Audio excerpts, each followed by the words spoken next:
Welcome to Naturally Inspired Radio, where we expose what's broken in the healthcare system, connect you to real health solutions, and inspire you to take back control of your life. We want to help you feel empowered, informed, and free to live naturally without fear, confusion, or dependency. Download our latest book on real solutions for health at naturallyinspiredradio.com.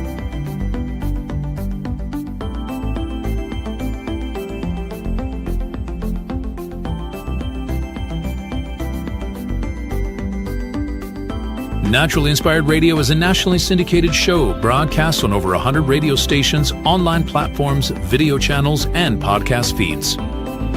Follow us on your favorite platform today, hit that like button, leave a comment, and engage in our special live stream chats, Monday through Friday, 3 p.m. to 5 p.m. Mountain Standard Time.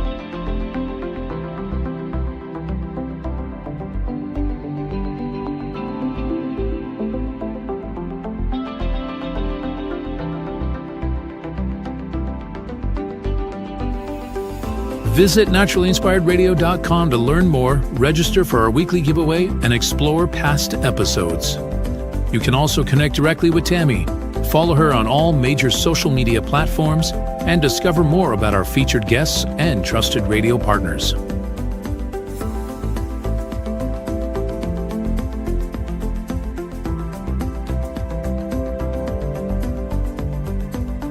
Are you looking for better health? Work with Tammy today and take the first step toward a healthier, more empowered lifestyle. Schedule your complimentary 30-minute lifestyle assessment to explore personalized guidance on nutrition, movement, toxin-free living, and natural beauty without pharma. Get started now and discover Tammy's preferred health products at naturallyinspiredstore.com or text Tammy directly 720-303-8868.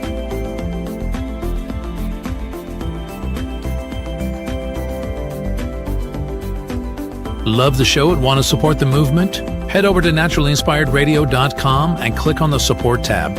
There you'll find all the ways you can get involved. Join our Naturally Inspired community, become a preferred customer, attend one of our amazing live events, get your backstage pass for exclusive access, and connect to all things naturally inspired. Thank you for tuning in today. Now sit back, relax, and enjoy the show. You really start to look at this and you go, all right, so there's a profit motive. There's a control over the population motive.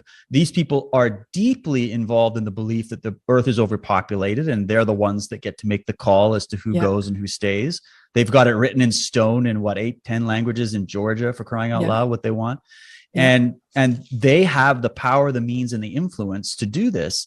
And yet people look at them as if they are they're the new church, the church of science, the church of doctors and medicine. And even now, if I come out and go, hey, I used a eucalyptus steam bowl to cure my COVID and take some you're crazy, David. Yeah, I'm crazy. And even though I'm a walking example of it, I'm not dead. I'm not tripping over bodies. None of the people I know aren't dead. Like, what's going on? Everybody that is getting these shots are sicker than dogs right now. Yes.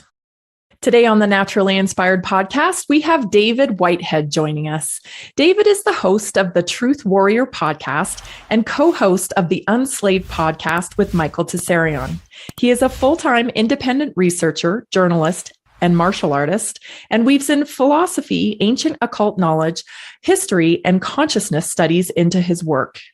David's series, Cult of the Medics, is an ongoing investigation into the modern medical industrial complex, how it operates, and examines its ancient and occult origins. Be prepared for some massive dot connections, red pill moments, and 40,000-foot view of the goings-on in today's human experience. It was a pleasure interviewing David Whitehead for this episode of the Naturally Inspired podcast. I hope you enjoy it. Thanks so much for being on the Naturally Inspired podcast today. I am so excited to talk to you. Thank you, Tammy. Glad to be here. Do I have you for an hour? Yeah, whatever you need. I'm good. Okay, because I got a lot of points here. Sure. Let's do it. I've been binge watching your stuff, your series, your investigative series, Cult of the Medics. Wow. Oh, thank you. Yeah, it's congratulations on that. Oh, thanks. And first of all, thanks for bringing me on to give me an opportunity to talk more about it. There's only so much I can include in these chapters. This has been a project that, first of all, it's an investigative series that's a culmination of my own personal research over the past 18, 19 years. And I'm bringing in a lot of great minds, the teachers that taught me, the people that have been coming, the whistleblowers, the people that have been trying to warn the world about what's going on for a long time. And I'm putting this all together as I'm trying to show people my awakening. Some of the little tidbits I put in there are actually very personal to me, because like it could be one statement that someone made, or one little video clip of like Krishnamurti saying something, or Bruce Lee saying something. And like, these are the things that woke me up, and not just to the dark side of things. I know the series has a dark bend to it because we're investigating some very dark things, but it's dark to light. And I use a quote from Vernon Howard, where he said, human sickness is so severe that few bear to look at it, but those who do will become well. And so it's the idea that we're going to look into the ancient occult origins of what we now call the medical industrial complex. And so you're going to bring your notepad when you come and check these episodes out. And I've got 12 planned. We're halfway through as of actually tomorrow, December 21st. I'm going to be launching chapter 6, and it's the longest chapter. It's the most dense, research rich chapter. I think it's honestly the best one. I'm very, very happy with how it turned out. And we're going to get right to the nuts and bolts of it, right to the bottom of it, as to what I think is really going on. Yeah, I can't wait to see it. So I've watched the 5, and I watched the third twice. The third really pulled me in, because this is where my passion is. The medical industrial complex of lies. Yes. Right. Yes. So talk a little bit more about how you came to this kind of different approach. Were your parents like more into natural stuff? 18, 19 years. That's a long time. So you were young when you came to all this truth. Yeah. It wasn't so much that my parents were alternative thinking in that. In fact, they kind of went more mainstream in terms of medical health. My mother, just because they came out of that generation that was still kind of naive about it. And now my dad, he's researching alongside me. He's just amazing. My mother, she sadly passed away early 2020. She had heart failure, but she is what really got me into it. Because for her, my whole life, remembering everything that happened with her, she was a victim of this medical industrial complex. She had complications after childbirth, both myself and my brother. And then it started from there. They take out the gallbladder, and then that leads to more this and that, and then them trying more drugs for this and that. And then she develops a seizure disorder, and they don't know if it's epilepsy or a seizure disorder. And then it turns into all these different things. Well, in the end of it, she had over 16 major surgeries, countless minor surgeries. She had every drug, both psychological and like those psychotropic or physical, types of drugs tested on her. She saw every expert you can imagine. Her files, her medical history files could go to the ceiling. Right.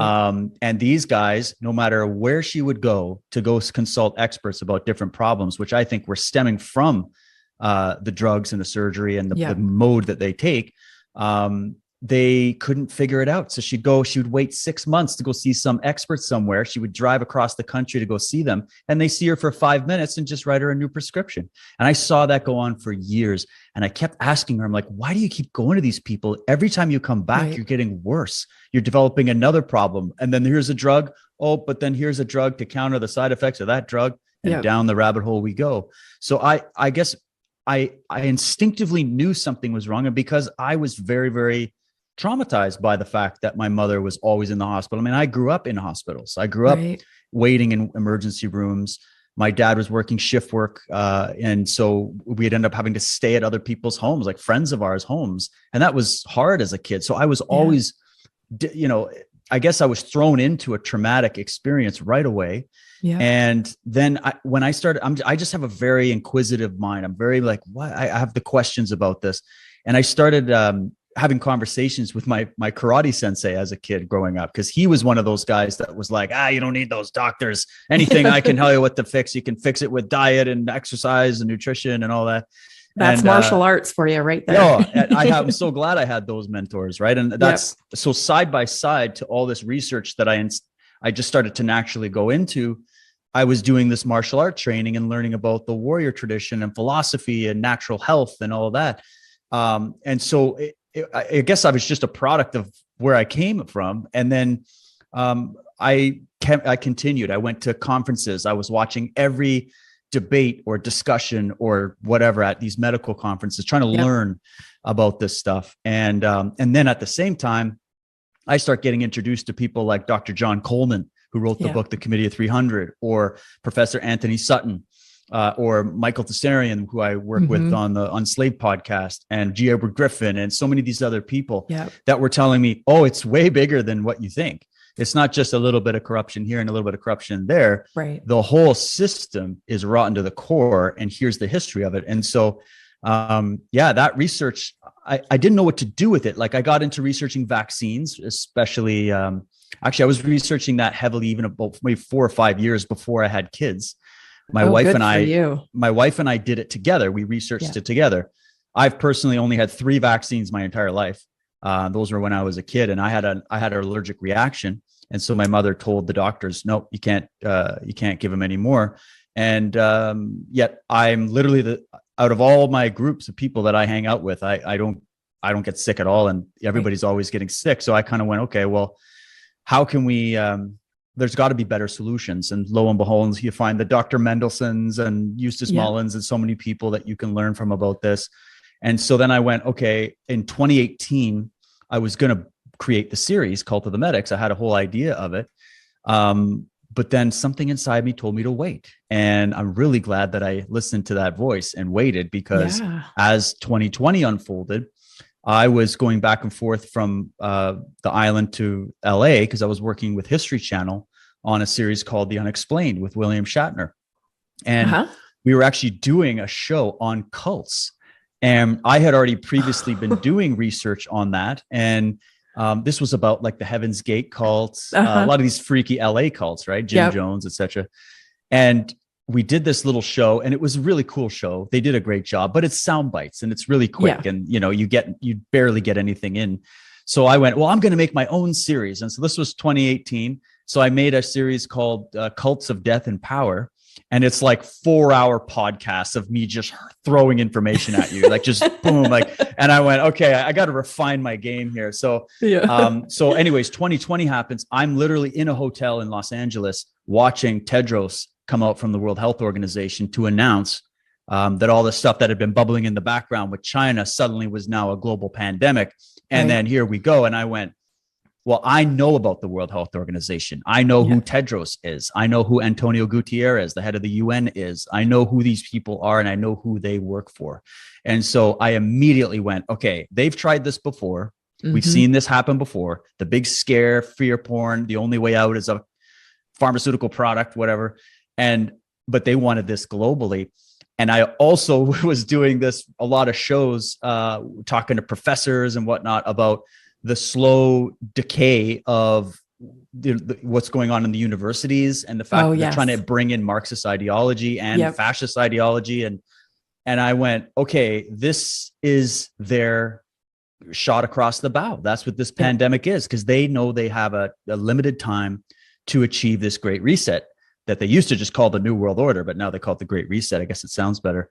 Right. And so, New World Order, I think, got out a little bit, and people weren't taken to it. Exactly. And all the debunkers. They rebranded. They just rebrand. That's what it is. It's totally rebranding. It's PR, right? Yep. And so I started putting. So that's why from the day one of this whole pandemic thing, I was like, there's something up here. I knew there was because then we caught it. We caught something.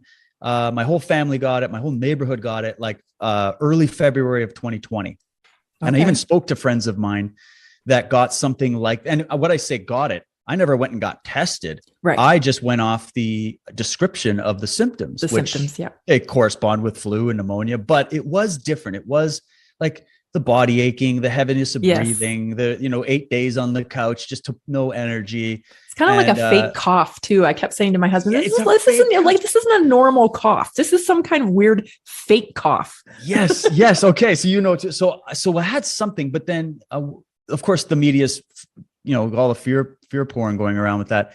I didn't pay attention. My wife, I remember mentioning to her, because I've had this kind of stuff before. We've all had it. I went through Norwalk. I went through pneumonia, pig flu, whatever it is, all these different flus. And I have the mindset of what doesn't kill you makes you stronger. Right. Yes. And so I went, okay, well, I'll just have my man cold on the couch, and I'll just, catch up on some of my documentaries I was going to watch. And my wife made me, when I had the heaviness of breathing, she made me a eucalyptus steam bowl. So she took a steam bowl, eucalyptus, put a towel over my head, and I did like 15 minutes of inhaling the steam. And literally the next morning I wake up and I'm suddenly on the mend, and I'm back, and I start going back to normal. And so I'm like, well, why aren't they going out on CNN or CBC in Canada and saying, guys, I know we don't have a vaccine just yet, but you should be vitamin C, D, zinc. You should be doing eucalyptus steam bowls. You should be getting some exercise. You should be, keeping your spirits up and thinking positive and, biology of belief. But they didn't do any of that stuff. They just went, stay in fear, bubble wrap your kids, wear a pillow over your head. The sky is falling. You're all going to die. Don't worry. Give us 7 years. We'll have a vaccine for you. Yeah. And so these are the things that, and I dove in. I lost my business, my dojo. We were running a martial arts school, my wife and I, and it was like the first business to shut down. So overnight, I lost 60% of my income, disconnected from my whole community. And I was doing Truth Warrior and all this other stuff on the side. So I went, all right, well, I'm not about to take any money from the government. That's never going to happen. So I'm going to go and make something happen with my podcast. So I just went full time, and I started covering this every day and interviewing people and just, really building it up. And I was able to recover within 3 to 4 months. I was able to recover my lost income by doing this work. So I'm very grateful to the people that were there, and the people that shared my work and helped me through that. And so now that's what I do. And then I went, all right, it's time to drop Cult of the Medics, because now I have the perfect canvas to cast this thesis on, which is this pandemic. Right. So you're going to notice that you go through these different philosophy ideas and histories and weird, freaky cults and weird stuff. And then also I'm putting the pandemic stuff right in the face too, and hoping that people start to make connections, because what I'm really trying to do is show people the blueprint of how this is done over and over again throughout history. They just change the decorations here and there. But this is what we're seeing. There's nothing new under the sun, That's right. People are patterns. And if you look closely, you can identify those patterns pretty easily. Like take Bill Gates, his pattern right? He has a very specific pattern. He comes up with a product. Maybe that's debatable. We don't even know if that's really his product, but he'll come up with something he's selling. And then, he instantly starts to work towards regulation so he can get regulators to deregulate his competition. That's what he does. That's it. And then he has the solution, the only solution for your problem. He's done it over and over and over again. He's now branching into our food, right? Which is frightening. Yes, absolutely. And so is Amazon. That's also frightening. Yep. Absolutely. Let's talk about this medical industrial complex for people that, are new to this material, because I have a lot of new, people coming in, as I'm sure you do, that haven't really entertained this ideology before. So what is the medical industrial complex to you? How do you describe it? Well, it's a great question. It's a great place for people to start. In my opinion, the medical industrial complex is the beginning entry level, and it's crucial. Okay. And there's been really good documentaries on it. Other people have coined that term in the past. I didn't invent it, but I thought it's a good time to resurrect it, because it's exactly what it is. So if you think of the statement that was made by President Dwight D. Eisenhower, where he warned America about something he called the military industrial complex and how it worked as he basically described the deep state, all right, what we call the deep state. And the way it worked was central control. It was a compartmentalized system. It was reaching into the business world, the government world, the banking world. They were making money off arms dealing and all kinds of other stuff. And he saw it as being a real threat to the sovereignty of America. And he was right. Well, when we started to see the history come out about how what we call the medical system now, how it actually came to be and what happened to it, I think that it's very a good term to use, that it became a medical industrial complex. I actually think that Western medicine was on a very positive track up until the Rockefeller syndicate came in and basically took it over.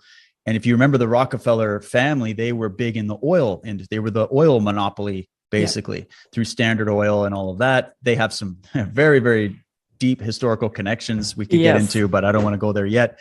But let's just say this. They found out that they could profit off of death and disease. It's as simple as that. And so he was in the oil world, and then they realized they could also make synthetic drugs off of oil products. Right. And Petrochemicals. Petrochemical industry. And that's the birth of the petrochemical industry. And then he found out that not only, so basically he could get 2 for 1. He could make his billions off of the oil world, but then he could double his money by then taking over the pharmaceutical industry and turning it into a complex where it's a compartmentalized structure, and it's run by very few corporations in league with the government. And so what I've just described to you is the definition of fascism, which is the merging of corporate and state power. And that happened whenever, what was this, the early 1900s, that whole period of time. And so actually in Mickey Willis's documentary, Plandemic 2, he did a nice little segment on that, which I was able to include in one of the chapters. And now in this chapter 6, I'm going to go right for the jugular on this. Is a huge section called the Rockefeller Syndicate. I'm going to be basing it off the work of the great Eustace Mullins and many others. And so anyways, what it is think of it like this. Right now, who really runs your government and who really runs your media? It's look pharma, no doubt. Exactly. Look no further. Like, I've got a beautiful set of clips where there's like all these things that are sponsored by Pfizer, Anderson 360 sponsored by Pfizer, the coverage of the royal wedding brought to you by Pfizer. Like, so just last night after we went actually to hear Del Bigtree speak in Boulder, and we stopped at a restaurant on the way home because it was late and the NFL football game was on, and the commentators were talking about the game, and in the back was hanging this and you would have loved the symbol because it was the little blue swirl for Abbott. Really? Which is a pharmaceutical company. So now, I mean, it is so in your face. It's in your face. And I think it has to be in your face. I think there's a psychological game that they play where they hide right in front of your nose. And it's because it's so obvious that people go, it's too obvious. It's too obvious. You think, and also I think it's part of their little ritual side, but that's we'll get there. So medical industrial complex, start with Rockefeller medicine, the Rockefeller syndicate. John D, he was actually a snake oil salesman. When they talk about quacks and snake oil salesmen, the guy was actually a snake oil salesman. Right. And then he jumps selling the elixirs, I believe. The elixirs. Yeah. Yeah. And we're getting into that in chapter 6 too, what those are and where they come from. But the idea was so think about it. He was profiting off the oil industry. He comes in, takes over the petrochemicals, creates pharmaceutical company, starts basically paying off the universities that were educating doctors. And for many, many decades, America was running homeopathic type medicine in many regards. And there was a totally different philosophy that they were working off of. And America forgets this. And so does the rest of the West, was that we used to do things in a much better way in terms of, you had much more direct connection with your doctor. The doctor would actually sit with you and do a proper analysis. There were many things and then there was it was like an apple a day keeps the doctor away. They would think about nutrition, like let food be thy medicine and medicine be thy food. That was the mentality. So when that switched to now a central control grid of the medical monopoly through the Rockefeller, that's how they started it. And then it kind of grew into its own ugly beast as well. It became essentially run by 6 major corporations and roundtable groups, kind of like the media, and it's all the same handshakes. Trust me. Right. And then when they could profit off of the oil, they could profit off of the sale of drugs, and they could profit off of the death and the illness that was caused, because you don't have a good business model if you're out there telling people how to cure themselves with stuff they can grow in their backyard.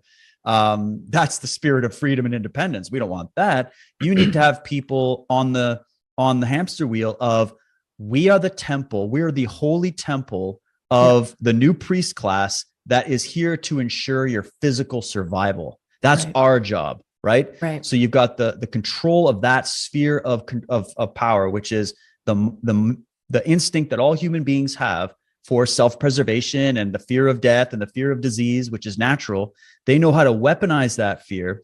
And then also, if we see what's going on now, they know how to weaponize your love and your empathy and your compassion for your community. That's why everything's about, hey, we're all in this together, guys. And, make sure you do this. Don't do it for you. Don't be a selfish person. Do it for grandma. Do it for this community over here. And this is this. And I'm like, let's get into cults, because people need to know this. And medical industrial complex, they started with Rockefeller. The Rockefeller Institute is still very powerful in that regard. In fact, there's not a single pharmaceutical company that doesn't have board members on it that sit at the high table from the Rockefeller community and that cartel. So now we've got, what do we got? We got Pfizer, Moderna, GlaxoSmithKline, Bayer. I started getting also into the history of IG Farben, which eventually was consolidated into the company Bayer, which is still in business, even though they've knowingly sold contaminated drugs and vaccines to third world countries that were contaminated with the AIDS virus based off all that gain of function. Their history comes from Nazi Germany, doesn't it? Yes. Does it not? Yeah. It's the Nazi eugenicist program. It's actually, and that's where I got into we can get there in a minute when you're ready, but that's the doorway of how I got into this being something much more occult and ritualistically based. It's because that's where you get into the history of the Thule Society in Germany, the belief system that empowered eugenics in America. Eugenics was actually a very known, popular thing, but Margaret Sanger days, and Planned Parenthood. There's a history of, child sacrifice like you've never heard. And so you really start to look at this and you go, all right, so there's a profit motive. There's a control over the population motive. These people are deeply involved in the belief that the earth is overpopulated, and they're the ones that get to make the call as to who goes and who stays. They've got it written in stone in 8-10 languages in Georgia, for crying out loud, what they want. And they have the power, the means, and the influence to do this. And yet people look at them as if they are the new church, the church of science, the church of doctors and medicine. And even now, if I come out and go, hey, I used a eucalyptus steam bowl to cure my COVID and take some you're vitamin crazy, C. David. Yeah, I'm crazy. And even though I'm a walking example of it, I'm not dead. I'm not tripping over bodies. None of the people I know aren't dead. Like, what's going on? Everybody that is getting these shots are sicker than dogs right now. Yes. And also sick of the mind. I think there's something else going on there. So, that's the medical industrial complex. And I am going to be doing a very deep dive on that in this latest chapter, because it's very, very crucial people understand the history of this medicine that they worship as being, that's the top of human achievement. Why are you throwing stones at them? And I'm like, well, they created a business out of death, and we need to know about it. And it's perpetual, right? It keeps going. It keeps going. One thing that doctors have mentioned on my podcast when I've interviewed them is the change in specializing in medicine. So they feel like that was a key turning point when, how your doctor used to be somebody that treated the whole body, right? A general practitioner. Right. When we switched into this format of having to specialize specifically, like as a heart doctor or kidney doctor, it even furthermore compartmentalized the system. And I think that's a key component too, because when you compartmentalize, then you can kind of keep this here separate from this, separate from that. And then, you have your education that they've infiltrated through funding and funding science. But then your workers on the ground too, that are actually executing medicine, are also compartmentalized because they're only treating this. They learn about these drugs, and they don't reflect the model of the whole body. Because that is a brilliant point. It is, your kidneys just don't go bad on their own. It's like, hey, kidneys, we're having a problem today. Right. Kids don't get myocarditis? Like it's not normal? Like kids have heart attacks, Tammy, right? That's normal. Yes. I remember growing up having my friends drop in the soccer field of heart attacks, it's just so this is, and I don't want to make light of something that's a tragedy and an evil. I think in a way you start, when you dive into it full time, like I do, and I'm sure you do, you kind of need to bring some humor in to just ease the tension. Cause otherwise like you'll go mad, but it's a travesty. And what you're saying, and I'm really glad those doctors had the courage to tell you that. I want to make a disclaimer.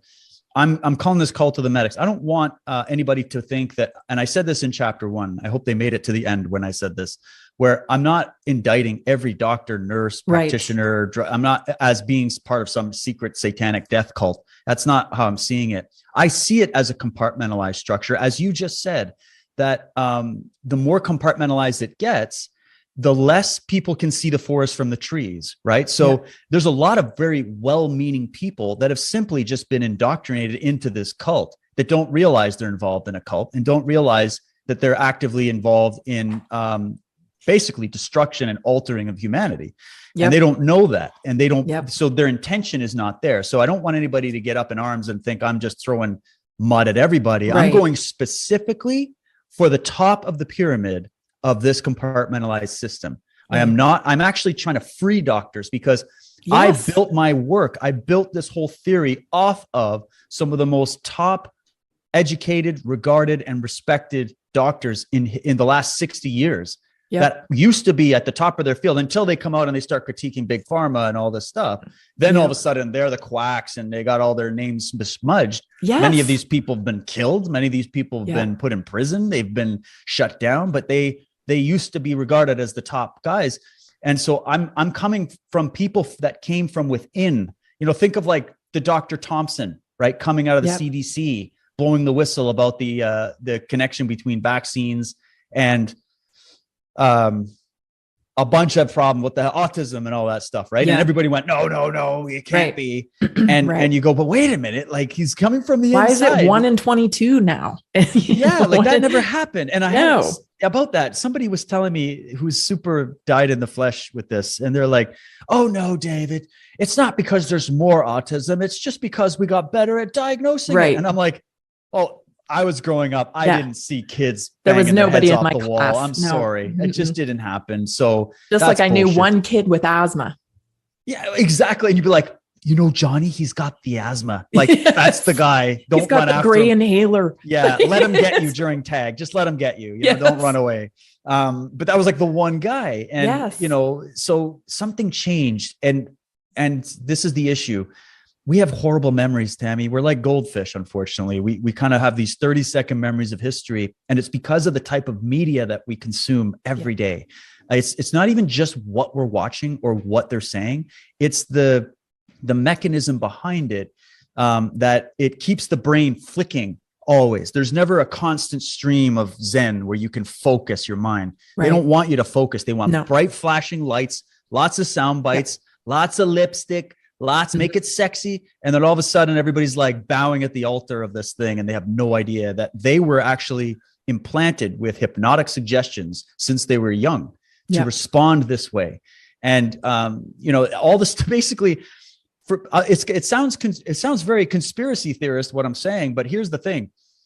The conspiracy theorists understated the problem. That's what I'm here to tell you. It's not that they overblew it. There was a lot of crazy stuff in that world, trust me, but I still think they're understating the level of corruption that we're witnessing.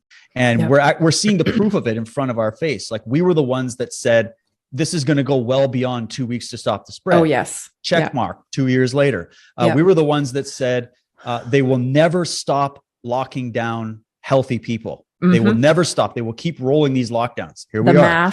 The mask. As soon as that was the red flag for me, really, because it was like, wait a minute here. I knew as soon as I researched the mask, just to make my intuition was like, yeah, no, that's not going to do anything. But then when I researched it and I found the studies and I was like, okay, huge red flag. Like, here we go. Yes. This is it. This is it. Because there is absolutely no reason for people to be walking around with masks. And so that is a lie. Yes. That is a lie. It's a lie. I am not an actress that is going to execute your lie for you. It is happening. Good for It you. is I love not it. happening. The mask thing, oh my God, I could go off forever on this, but I'll just say this. I don't think it has anything to do with what they're telling you it has to do with. I think of it in terms, because I'm framing this as a cult or a new religious. So am I at this and point. I go, this is their It's your way. pledge. It's your pledge. It's your way. It's your entry. You have to wear the proper religious garb before you go into the holy temple. And you also have to don the holy water of the hand sanitizer before you go into the holy temple of Walmart or Target or Costco, which they own. Here's this. There's your medical industrial complex in a nutshell. Okay. So I'm a small business owner. I got buddies that own like fish and tackle shops or cafes or little tiny nooks and restaurants or little, jazz bars and stuff. Okay. I know people in that. I've been an entrepreneur for a long time.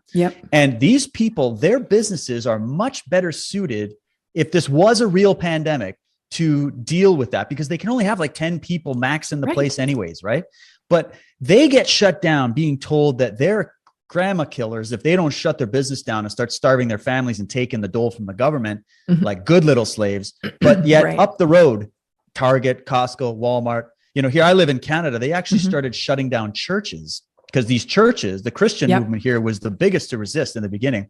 And they started saying, well, no, this is a time when people need the church more than ever. They need to come together as community. We need to have that. And Tammy, they got shut down for having drive-in services. They would have drive-in services, people sitting in their trucks, listening to the sermon, and they still got shut down. And then they sent 200 police officers to Edmonton, Alberta. I believe it's Edmonton. It's in Alberta. And they shut down a church. An army of 200 cops came to shut it down because there was a group of protesters that kept coming and going, hey, let us into our church. And yet up the road, Walmart is open, taking thousands of people in there every single day. And so I had a gentleman named Chris Vleck, who you should definitely have on. He's another guy lives in Victoria. And he did a video that went really viral on Rumble where he was breaking down who Vanguard is. Oh, yeah. And this is how we can understand this compartmentalization. So everybody started getting into this research about BlackRock and Vanguard. And to be honest, I was even new to it. I didn't hear about those companies. I knew about the 6 major media companies like Disney and Viacom and all that, but I didn't know about these guys. And when you go, that was their first mistake, is locking down a bunch of conspiracy theorists. So we have to stay home for 2 weeks. We're making documentaries now. That's all we can do. Like what? That was a problem. You should have just let us continue, because for 2 weeks, my husband and I were like, what are shooting back stuff? And then we're all just shooting stuff to each other. So we've all learned. We've all learned so much. And like, I feel like I've got a PhD in this now. Yeah. And so do my listeners and your listeners. We're all learning this together. So they definitely messed with the wrong people. So here's the thing. So Vanguard is interesting because at first a lot of people were saying, "Oh, it's BlackRock." Yes, BlackRock. I was thinking BlackRock, and until I watched yours. Actually, till I watched your stuff. Chapter 3. Yeah. So, but BlackRock is huge. Trust me, they're definitely a part of it. But what's interesting is, so you can go to Yahoo Finance. And you can start typing in, I don't care what company it is, a company that owns lumber or grain or a pharmaceutical company or CNN or the New York Times or any of these things. And you will find that there's the top of the investor pyramid. At the top is always Vanguard, BlackRock, State Street, JP Morgan, Chase Manhattan. Those are the top. Okay. So there's your international bankers, there's your whatever. But a lot of people could, so here's the thing. Those companies, those investment firms, let's say, okay, and think about it. If I have a private company and I want to make it to the Fortune 500, I have to be able to please my investors. That's the only way, right? So the investors have a bigger stake at the table than even the CEO of the company, because the CEO is going to stay in business and profit if he pleases his investors. That's pretty easy, right? Right. So if you look at the level of contribution that these investors actually are in on literally. Think of any transaction on the planet. These people profit off of it. At the top, they're profiting off of. So Vanguard owns we'll say owns because they won't like that word, but they own it through this other mechanism of the investing. Okay. Yeah. So they have high level interest investing in Amazon, Google, Facebook, right? Twitter, Walmart, Target. And also Pfizer, Moderna, GlaxoSmithKline, right? And so is it now a mystery to people why your small business being the middle class, hardworking citizen that you are, is just not qualified for entry. But Amazon is good, Walmart's cool, Costco's cool. And you also are being told by your media that the only way out of this pandemic is to take a product that they don't have any liability. They don't have the safety testing. It's already killing and maiming record numbers of people. They totally censored anything to do with these other therapeutics and natural remedies. Oh, yeah, because they couldn't get emergency use authorization if there was any viable treatment available. That's right. And that's a big crux. So, but they are able to sell that to you by what? The media that they also own and control. So it's not a mystery when you hear someone like Chris Fleck come out and say this, and many others have pointed, but he had a unique angle because here it is. We're all looking at BlackRock and JP Morgan and all this stuff. But then he goes, yeah, but you can actually find the top of those pyramids. You can find out, because they all kind of own each other. They all invest in each other. He said, but when you get to Vanguard, that's where the mystery kind of, there's a dead trail there, because you can't find out there, and they're the top. Okay. You can't find out who really controls that. Well, so I went, all right, so we can't find the paper trail of who owns and controls them, and they're up in the clouds somewhere. Right. But I knew a long time ago, and I was taught this by my good friend, Michael Tessarian, where he said, you can learn everything by knowing 3 subjects: symbolism, etymology, and iconography. That's how you track these people down, because these people work with symbolism and they love bragging. On everything. Oh, it's everywhere. So what is the logo of Vanguard? It just so happens to be a massive pirate ship. No joke. Okay. And so I went, interesting. What institution was the first to create the largest naval fleet in human history? That would be your Vatican army. That would be your Knights Templars and your Knights of Malta. Wow. They built the first naval machine. That's why they're Knights of Malta. And we'll get into a bit more in a bit, but they are the ones, they actually are, they had a strategic location being housed in Malta. They originally were Knights of St. John of Jerusalem. Then they became the Knights Hospitallers. Then they became the Knights of Rhodes. They went to Rhodes, and just kind of think of the Rhodes connection, the Rhodes scholarship. Yeah. You know, the history. Oh, yeah. And then they went to Malta, and they settled in Malta.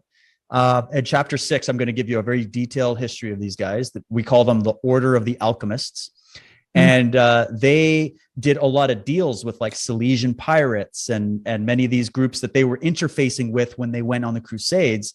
And the Crusades is always looked at as like just this Catholicism versus Islam. Right. But when they went, they started making deals with other criminal gangs working over there.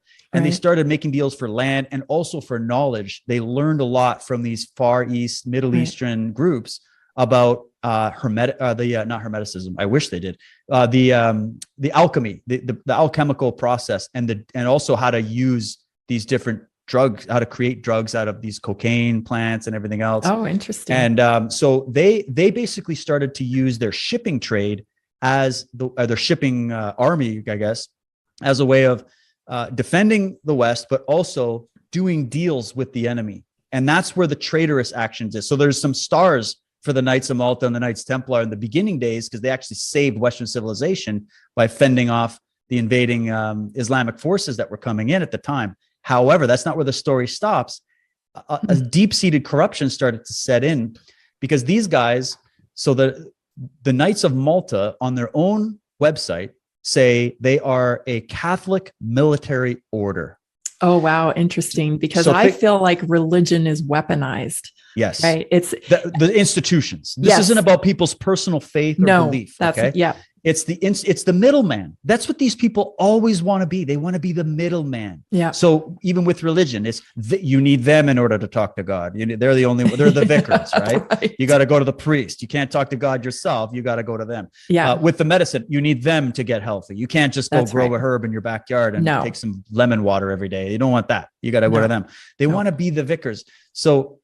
But even today, they're using that as a weapon. I interviewed Dr. Igor Shepard, who was on the COVID response team in Wyoming. Okay. And he talked about how in the meetings with the CDC, they would outright ask, how can we utilize churches to help us? Oh, wow. Yes. I would love to see that interview because Yes. He ended up having to leave, of course. And he also revealed that his COVID response team was mostly tech people. Interesting. Right? I got to meet this guy. Yes, you would love him. Well, Yeah. let's just say you were talking about, why did my mind just go blank? You were just saying he was mentioning the fact. Oh, okay, here we go. Did you hear about the letters from Archbishop Vigano from the Vatican? Yes. Okay. So there's another section that you're going to see in chapter 6 that I call Deep Church. Oh, and good. we have to get into that. We get into it after I go into the Order of the Alchemists and the history of the Knights of Malta, because maybe I should finish that bit up just so people don't think I'm jumping. So the Knights of Malta, in my opinion, that's your top of the pyramid. That's your cult of the medics right there. Okay. Look no further. Okay. And there's a reason why, and I'm not saying every Knight of Malta. I'm not saying I'm saying right. And that's what people say. Like, oh, well, my uncle was a Shriner. So like, why? He's a Mason. Yeah. He's not into any pedophilia. No, none of that. None of that. So it's at the top. Okay. Okay. This is the mafia dons, right? Like right. Just because there's a mafia doesn't mean every Italian is a mobster. Like that's how I look at it. Right. Yeah. So you got to look at it like there was a core cult that penetrated the Knights of Malta and then took it over from within, the same way they did with Masonry after the 1700s. So Freemasonry, and I know a lot of Freemason people, and they're like, dude, I got the 3rd degree. We just go, it's a drinking man's club. We just talk about ancient occult stuff. There's nothing nefarious going on. I'm like, yeah, because you're not sitting at the high table. You're not 33rd degree, buddy. You're not, and even the 33rd degrees, let me give you something. There's more degrees. There's Templar degrees that go well above you. So you know what you're supposed to know. It's compartmentalized. And the reason it's compartmentalized is because these are military orders, guys. They're military. What does the military do? It compartmentalizes information. Need to know only. And on a battlefield, you need that. But what about the battlefield of what we're on right now, which is their battlefield? We're on their chessboard, right? Where you go, all these checkerboard floors all over the place. Find me a movie or a television show that isn't flaunting checkerboard floors all over the place. That's some Masonic stuff. That's not evil in and of itself. But to these people, that signifies the the black squares of ignorance and the white squares of knowledge. And if you are on the black squares of ignorance, it's by your choice because you didn't go and follow the symbolism, because they believe that, hey, we told you all of this. We've disclosed everything. Our karmic law is still in effect. We didn't breach any freedom. You gave us your freedom. Yeah, we deceived you, but we did tell you in all those movies that you've been watching all you've growing up, all those comic books you've been reading, all that symbolism we put all over the place right in front of your face. We told you. In fact, I even tell people that are shocked that this pandemic is still going on. I'm like, did you miss the fine print? Do you remember in the beginning when they told you this was going to be the new normal? Yes. And they said it over and over again, right in the beginning. Well, and these health officials that come out and politicians that do these speeches, they come out and they tell you point blank, everyone in the hospital has been vaccinated and so on and so forth. And they keep saying, they just brush it over. And it's like, no, wait, back it up. What did they say? But you know what? Normies, I guess we're called them, think, oh, they just misspoke. Yeah, they misspoke. They misspoke when they meant to say the erection. Unvaccinated. No, they're telling you. Yes. They are telling you. And they have to. They have to. Yes. So there's two reasons. And I get into this in chapter 4, where we go into we kind of start with some dark subjects of getting into the history of ritual human sacrifice. I know it's not a subject. The beginning of 4 scared me. It's tough. But if you stick through it, we got good news, excellent. Right? Yeah. We need to see the truth. We got to look under the rug. It's just the way it is. So you look at that and then you go, all right, let's move into human experimentation, the history of human experimentation. If people see that and compare it to what we do to animals every day and all kinds of micro life forms, you'll realize that someone views us, the normies, as farm animals or pets that they're here to be the caretakers, right? So, but they have to disclose everything they're doing, but they don't have to speak to your logical mind. In fact, they're going to discourage logical thinking, but they will tell your right brain. So the right brain is what actually, it processes symbolism. It processes, your subconscious mind sees all and knows all, right? It's the logic mind that breaks it all down. And then eventually you form a thought and you go, oh, I see. But you need to get the hidden knowledge from the right brain and push it up to the conscious mind so you can actually see it. Yeah. Actually, this process happens every day to people like me, and I'm sure yourself, where you suddenly go, oh my God, I get it. Oh my God, I see it. Yes. Like even what you just said with that doctor about what he was saying with the councils and whatnot. I'm like, because what's happening is there's something that you kind of already know, but now it's been brought to the logical mind where you now see it, right? Yeah. Well, they know how to play this game with you, which is why they flaunt their Illuminati stuff all over the place. Their Templar symbolism, the symbol of the cross. Think about that. How powerful is that image to people of the West? We associate it with, Jesus and community and goodness and virtue and compassion and walking on water and stuff. But they associate it with like it's Egyptian symbolism to them. It's actually the Knight of Malta cross is 4 directional points pointing inwards, right? Mm-hmm. That's what it is. And that's the control over the 4 direction points of the planet, centralized in the center. That's one reading of the symbol. The other reading of the symbol that's interesting is if you actually fold it down into a 3D image, it becomes a pyramid. So there's nothing Christian going on in the way most Christians would think about it. And so but they put it out there as, why do they use the cross? Why do they use that? Because they've got the domain of the control of the media, but now they need to control your fear of the afterlife. And they need to keep that idea of, we're the saviors. Jesus left, or your holy savior left, but we took over. We're the new managers on his behalf, right? So we're going to put his symbol so you can trust us. We're the good guys. But really what they did is hijack those symbols. They hijacked that knowledge. And that's what they do. They're wolves in sheep's clothing. And again, with symbols, the Fabian Society of Britain, which is a huge force in a lot of what's going on here. What's their symbol? It's none other than a wolf in sheep's clothing. Yep. It could have been a lot of other things, but it's actually a wolf in sheep's clothing. And so you go, all right, they're telling you. And then look at Hollywood. Look at these. Look at the 2012 Olympic closing ceremonies. Oh my gosh. I have to keep showing people that because I'm like, they told you everything they were going to do. Yes. But they told you they had masks on, didn't they? In beds. They had masks on in beds. In what world is that entertainment? Yes. Chasing little goblins, chasing kids. What are they telling? And the big, welcome to the Olympics. Yeah. It's like, this is supposed to be just the Olympics. I want to see some long jump. Yes. But, so they tell you this in your face, and you can also, another thing they did, at the beginning of 2020, they released on Netflix the movie Contagion. They sort of re-released it.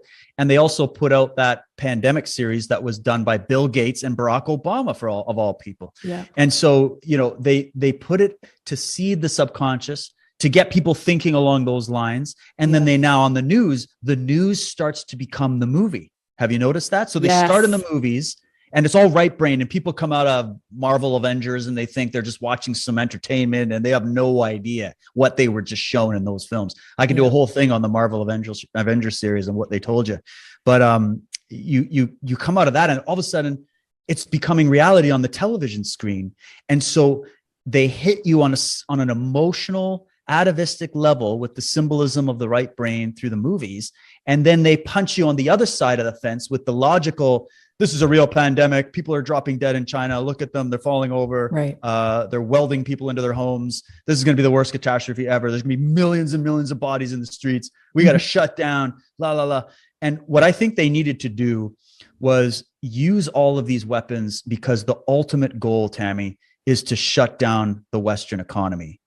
They need to destroy the Western economy. This has been in the plans for 200 years. Yeah. There's no denying it. Because they do not want national sovereignty.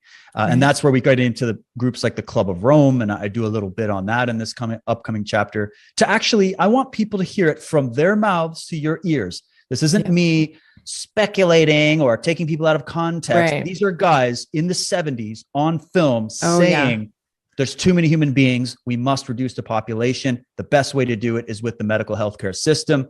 We have to destroy Western capitalism and the idea of sovereign nations. In order to do that, we have to start convincing people to reject individual liberty and private property, and basically listen to that, and then go listen to Klaus Schwab and Davos talk about his Great Reset. Where get this, He's going to say, guys, what's the big problem? We're going to take ownership of all the means of production in the world. Yeah. We're going to own all the property, and you won't own anything, but guess what? You'll be happy. Right. You'll just rent it from us. Where did we see that model before? Oh, right. It was in the Middle Ages. It's called feudalism. That's what it is. Yeah. And so that's who we're dealing with here. Yes. Okay. So have you seen the footage from the Milken Institute Health Summit where they talk? Oh my gosh, I'll have to send that to you.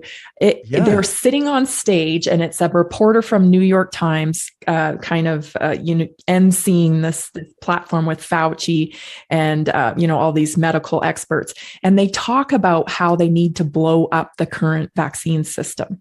They talk about it. Okay, this is 2017. Oh. Is it because they're talking about switching in this new mRNA version? Oh. Yes. And so they talk about there would have to be a force that was introduced that would require them to blow up the old system.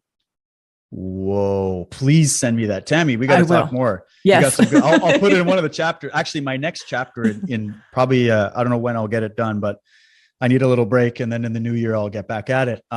But it's called pharmakia. Yes. And I spelt it in both ways, the PH farm and then the FARM farm, pharmakia. Yes. And so that something like that about the history of the NIH, the CDC. I've had Dr. David Martin on. I believe you have as well. I haven't had him on yet, but you got to get him. He's so good. I've had Mickey Willis, which is, great. He's done a great job of giving David Martin the platform he needs. I don't know how people can argue with him. He has the patents right there. You can see it. But remember we were saying about the way, so this is why with that experimentation bit, I had to show people about how they have been gaining knowledge of how your psychology works and what kind of stimuli you will respond to. So if you get into the history of the MK Ultra, Milgram experiments, the Stanford I've had Kathy O'Brien on. Oh, bless her heart, that woman. I haven't had her on yet, but she's amazing. The Transformation of America was her book. And you get into it, and I could tell people, just go watch any documentary or read up a little write-up on the Stanford prison experiment. And just learn about that, because guess what? That's what they're doing to the world right now. This is the global Stanford prison experiment. That's what it is. It's got, and guess what they did, Tammy, in that? It popped out at me. They did something, and I got this from Stanley Milgram himself in an interview where he said, we utilized something called degradation rituals, which proved to be very effective at inducing compliance. Think about what I just said. Degradation ritual. He didn't use like calling someone dirty. Yeah, well, I'll tell you what it is. So he didn't use scientific language that they would use of the psychological processes he said degradation ritual. So what is a ritual? Well, there's positive rituals like brushing your teeth every night and, eating 3 meals a day and all that. But then there's the occult, crazy cult rituals of how to induce compliance in a population. And so what they did was both groups, they split the experiment into 2 groups of the police guards, the prison guards and the detainees. They all knew they were in an experiment. They didn't know what to expect though. And they did something interesting where they brought the guards in first, the guard team in first, to actually build and set up the prison. And he knew that this was very important from a psychological standpoint of dominance, especially when you're dealing with male ownership. Exactly. So you have male prison guards that are there to sort of mark their territory and be like, this is our prison. Don't mess with our prison. Like that's kind of the mindset they wanted. And then they bring in the prisoners to this that the guards are waiting for them. And they kind of know we're here to do. And it's very slow process, but it starts to slowly escalate.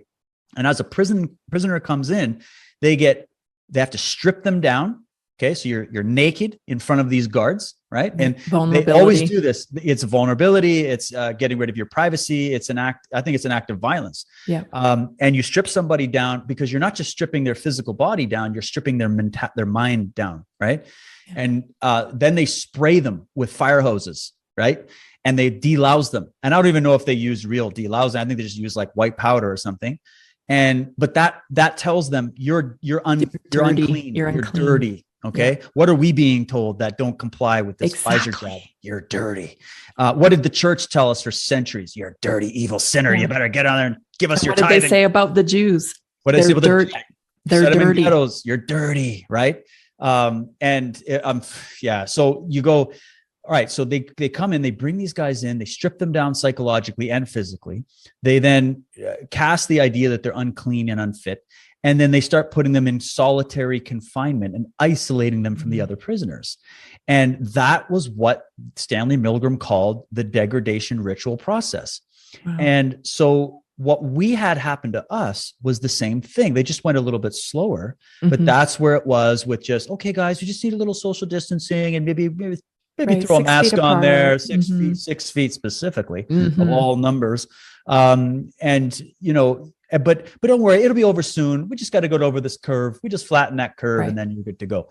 But flatten the curve. What are we talking about? We're talking about flattening your consciousness, flattening your humanity. That's the curve we need to flatten. Flattening your individual identity, flattening any idea that you have that you're a free, independent, sovereign being, flattening your economy. We're going to do that too. That's what flattening the curve is. The curve of the rebellion of freedom that was already happening before 2020, because many people were calling them out on all this climate bullshit and all this other stuff they were doing and election fraud and everything else. This was a multi-pronged, multi-generational attack on the West. Okay. And of course, America was the prize because America, out of all the Western countries, hadn't quite bent the knee all the way, especially in the minds of at least 100 million Americans, where they were like, no, America is the land of the free, the home of the brave. We're not doing this. Right. And so they knew they had to take Trump out of the way. They had to take the people that believed in that idea of let's keep our country sovereign. And I want to say too, is that, you know, it may sound funny. Okay. But I grew up in Canada, you know, I grew up there my whole life and I waited tables when I was younger. So, you know, I interacted with Americans all the time. And I can tell you, I was programmed to be biased against Americans. Yes, it's the truth. It is a thing here. Canadians it's everybody are xenophobic against Americans. It is My true. husband lived there for 5 years, and he would have conversations with people who didn't know he was American, and he'd walk away going, "Well, shit." They hate us. I know it's programming, and it's because we're a British colony. Everybody loves the Queen. They can't wait for the next royal wedding. Right. And so, and Canada, but it's nuts. It's nuts because Canada is one of the most friendly, polite, you know, welcoming countries, but yet, you know, there's a little bit of sneaky, hate going on towards Americans. And that fire was really lit, you know, 1,000-fold with Trump. Yeah. And the media did that. That's 100% media. That's Mockingbird. Oh yeah. And even that disdain that Canadians have been raised with by their parents and their parents against Americans, that's programming. That's not even, and if I were to sit I hang out with my good friends in America all the time. We're no different. Like we're no different. I admire you guys. I'm envious. I have sort of like a, what do you call it? Like a hidden citizenship, I guess, if you will. Some families have taken me in, but it's because America had the flame of freedom first in that regard, even more than the British, you know, to be honest. Well, there's a fundamental difference between Americans and Canadians when it comes to government. And having lived in both countries, I can tell you, Canadians are like, our government is here to help us. We have to help them as much. This is a relationship that, you know, furthers, they help us. This is the thinking over there. Over here, it's like, what up with the government? Yeah, exactly. That's why I love you guys, because I'm like, no. Hold on. What's this fee for? Well, how much is it going to cost? Yes. What's the Thomas What do you Sowell want points? now? Yeah, he's always like, how much does it cost? What's your evidence? What are the Thomas Sowell points? Anyways, I've grown up. I know more about American history than I do Canadian history because there's not a lot to know. With Canadian history, we kind of got forced into becoming a country. We didn't even want to become a country. And then even I was speaking recently to one of the last signers of the Canadian Charter of Rights and Freedoms that has survived. Wow. He's 80, but he looks like he's 60. He's still passionate Irishman, eh? And he came out and he's doing all these speeches to condemn the government for breaching the individual sovereignty of Canadians. And I had some conversation. I learned a lot from him about just how hard it was to get Canadians to buy into a constitution, let alone the government to do it. There was a fight that took place in order to even get those charter rights and they had to battle mostly their own people. It was amazing.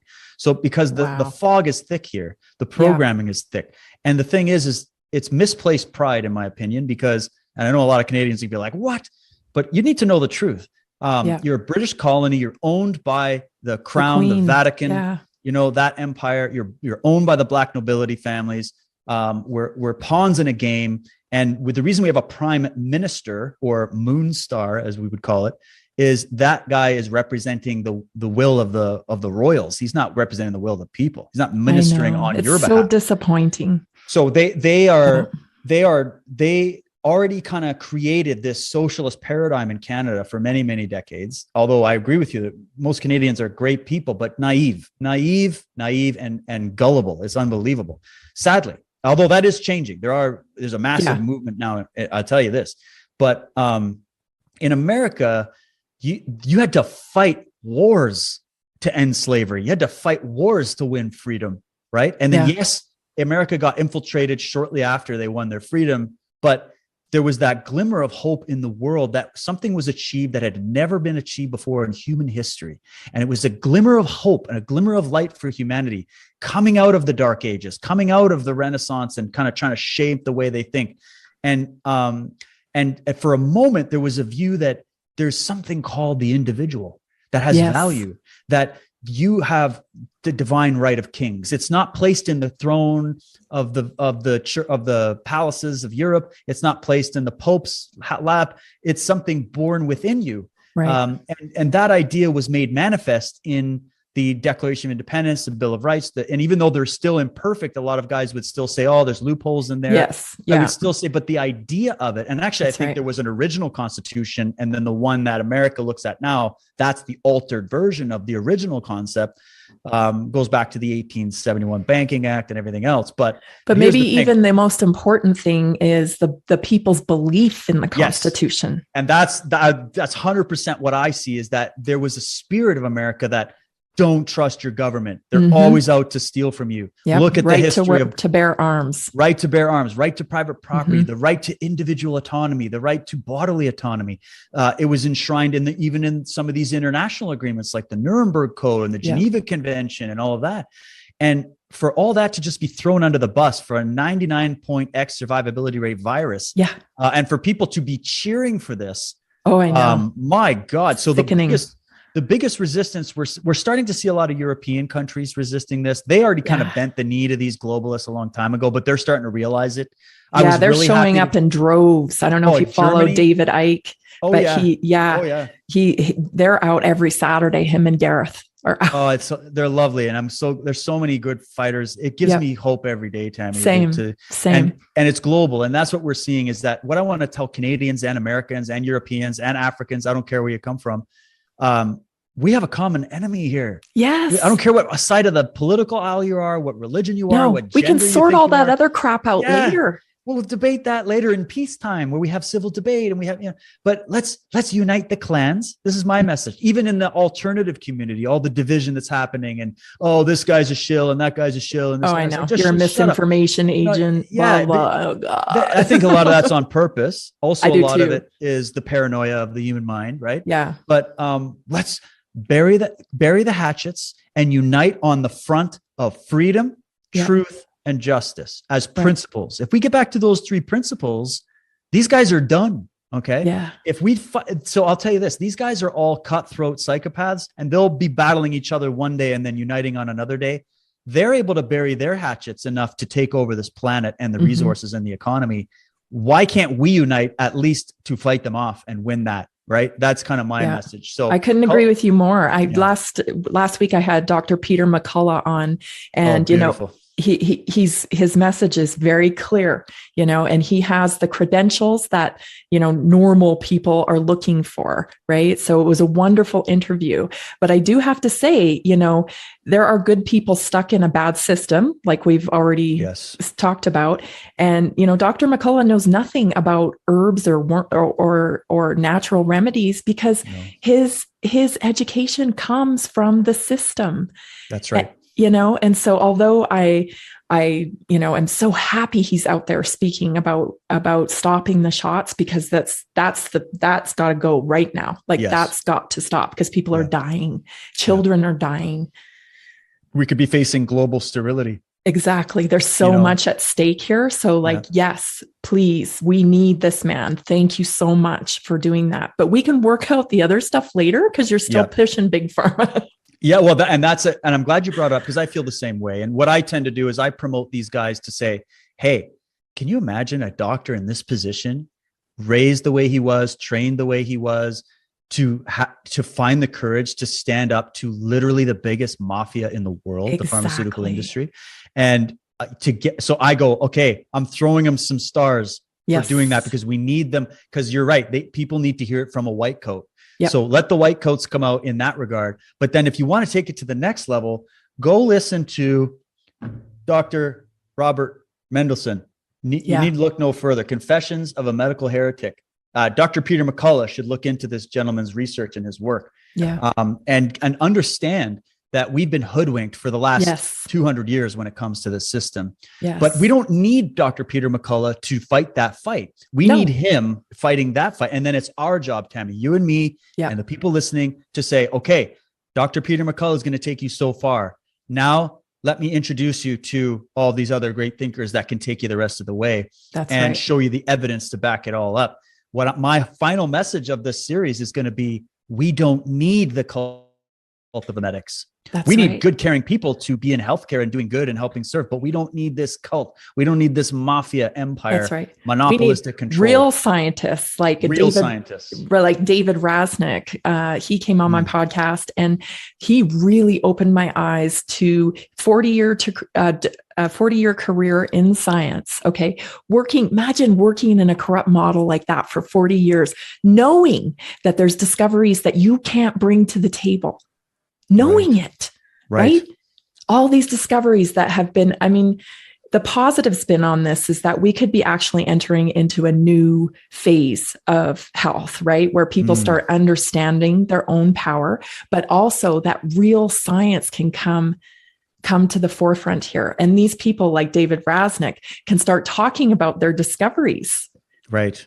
And there's been so many. I have a collection of Wilhelm Reich's books. Oh yeah. And his books were one of the first in America to be burned by the government in American history. So and he was America put in an insane asylum because he was crazy, talking about frequency.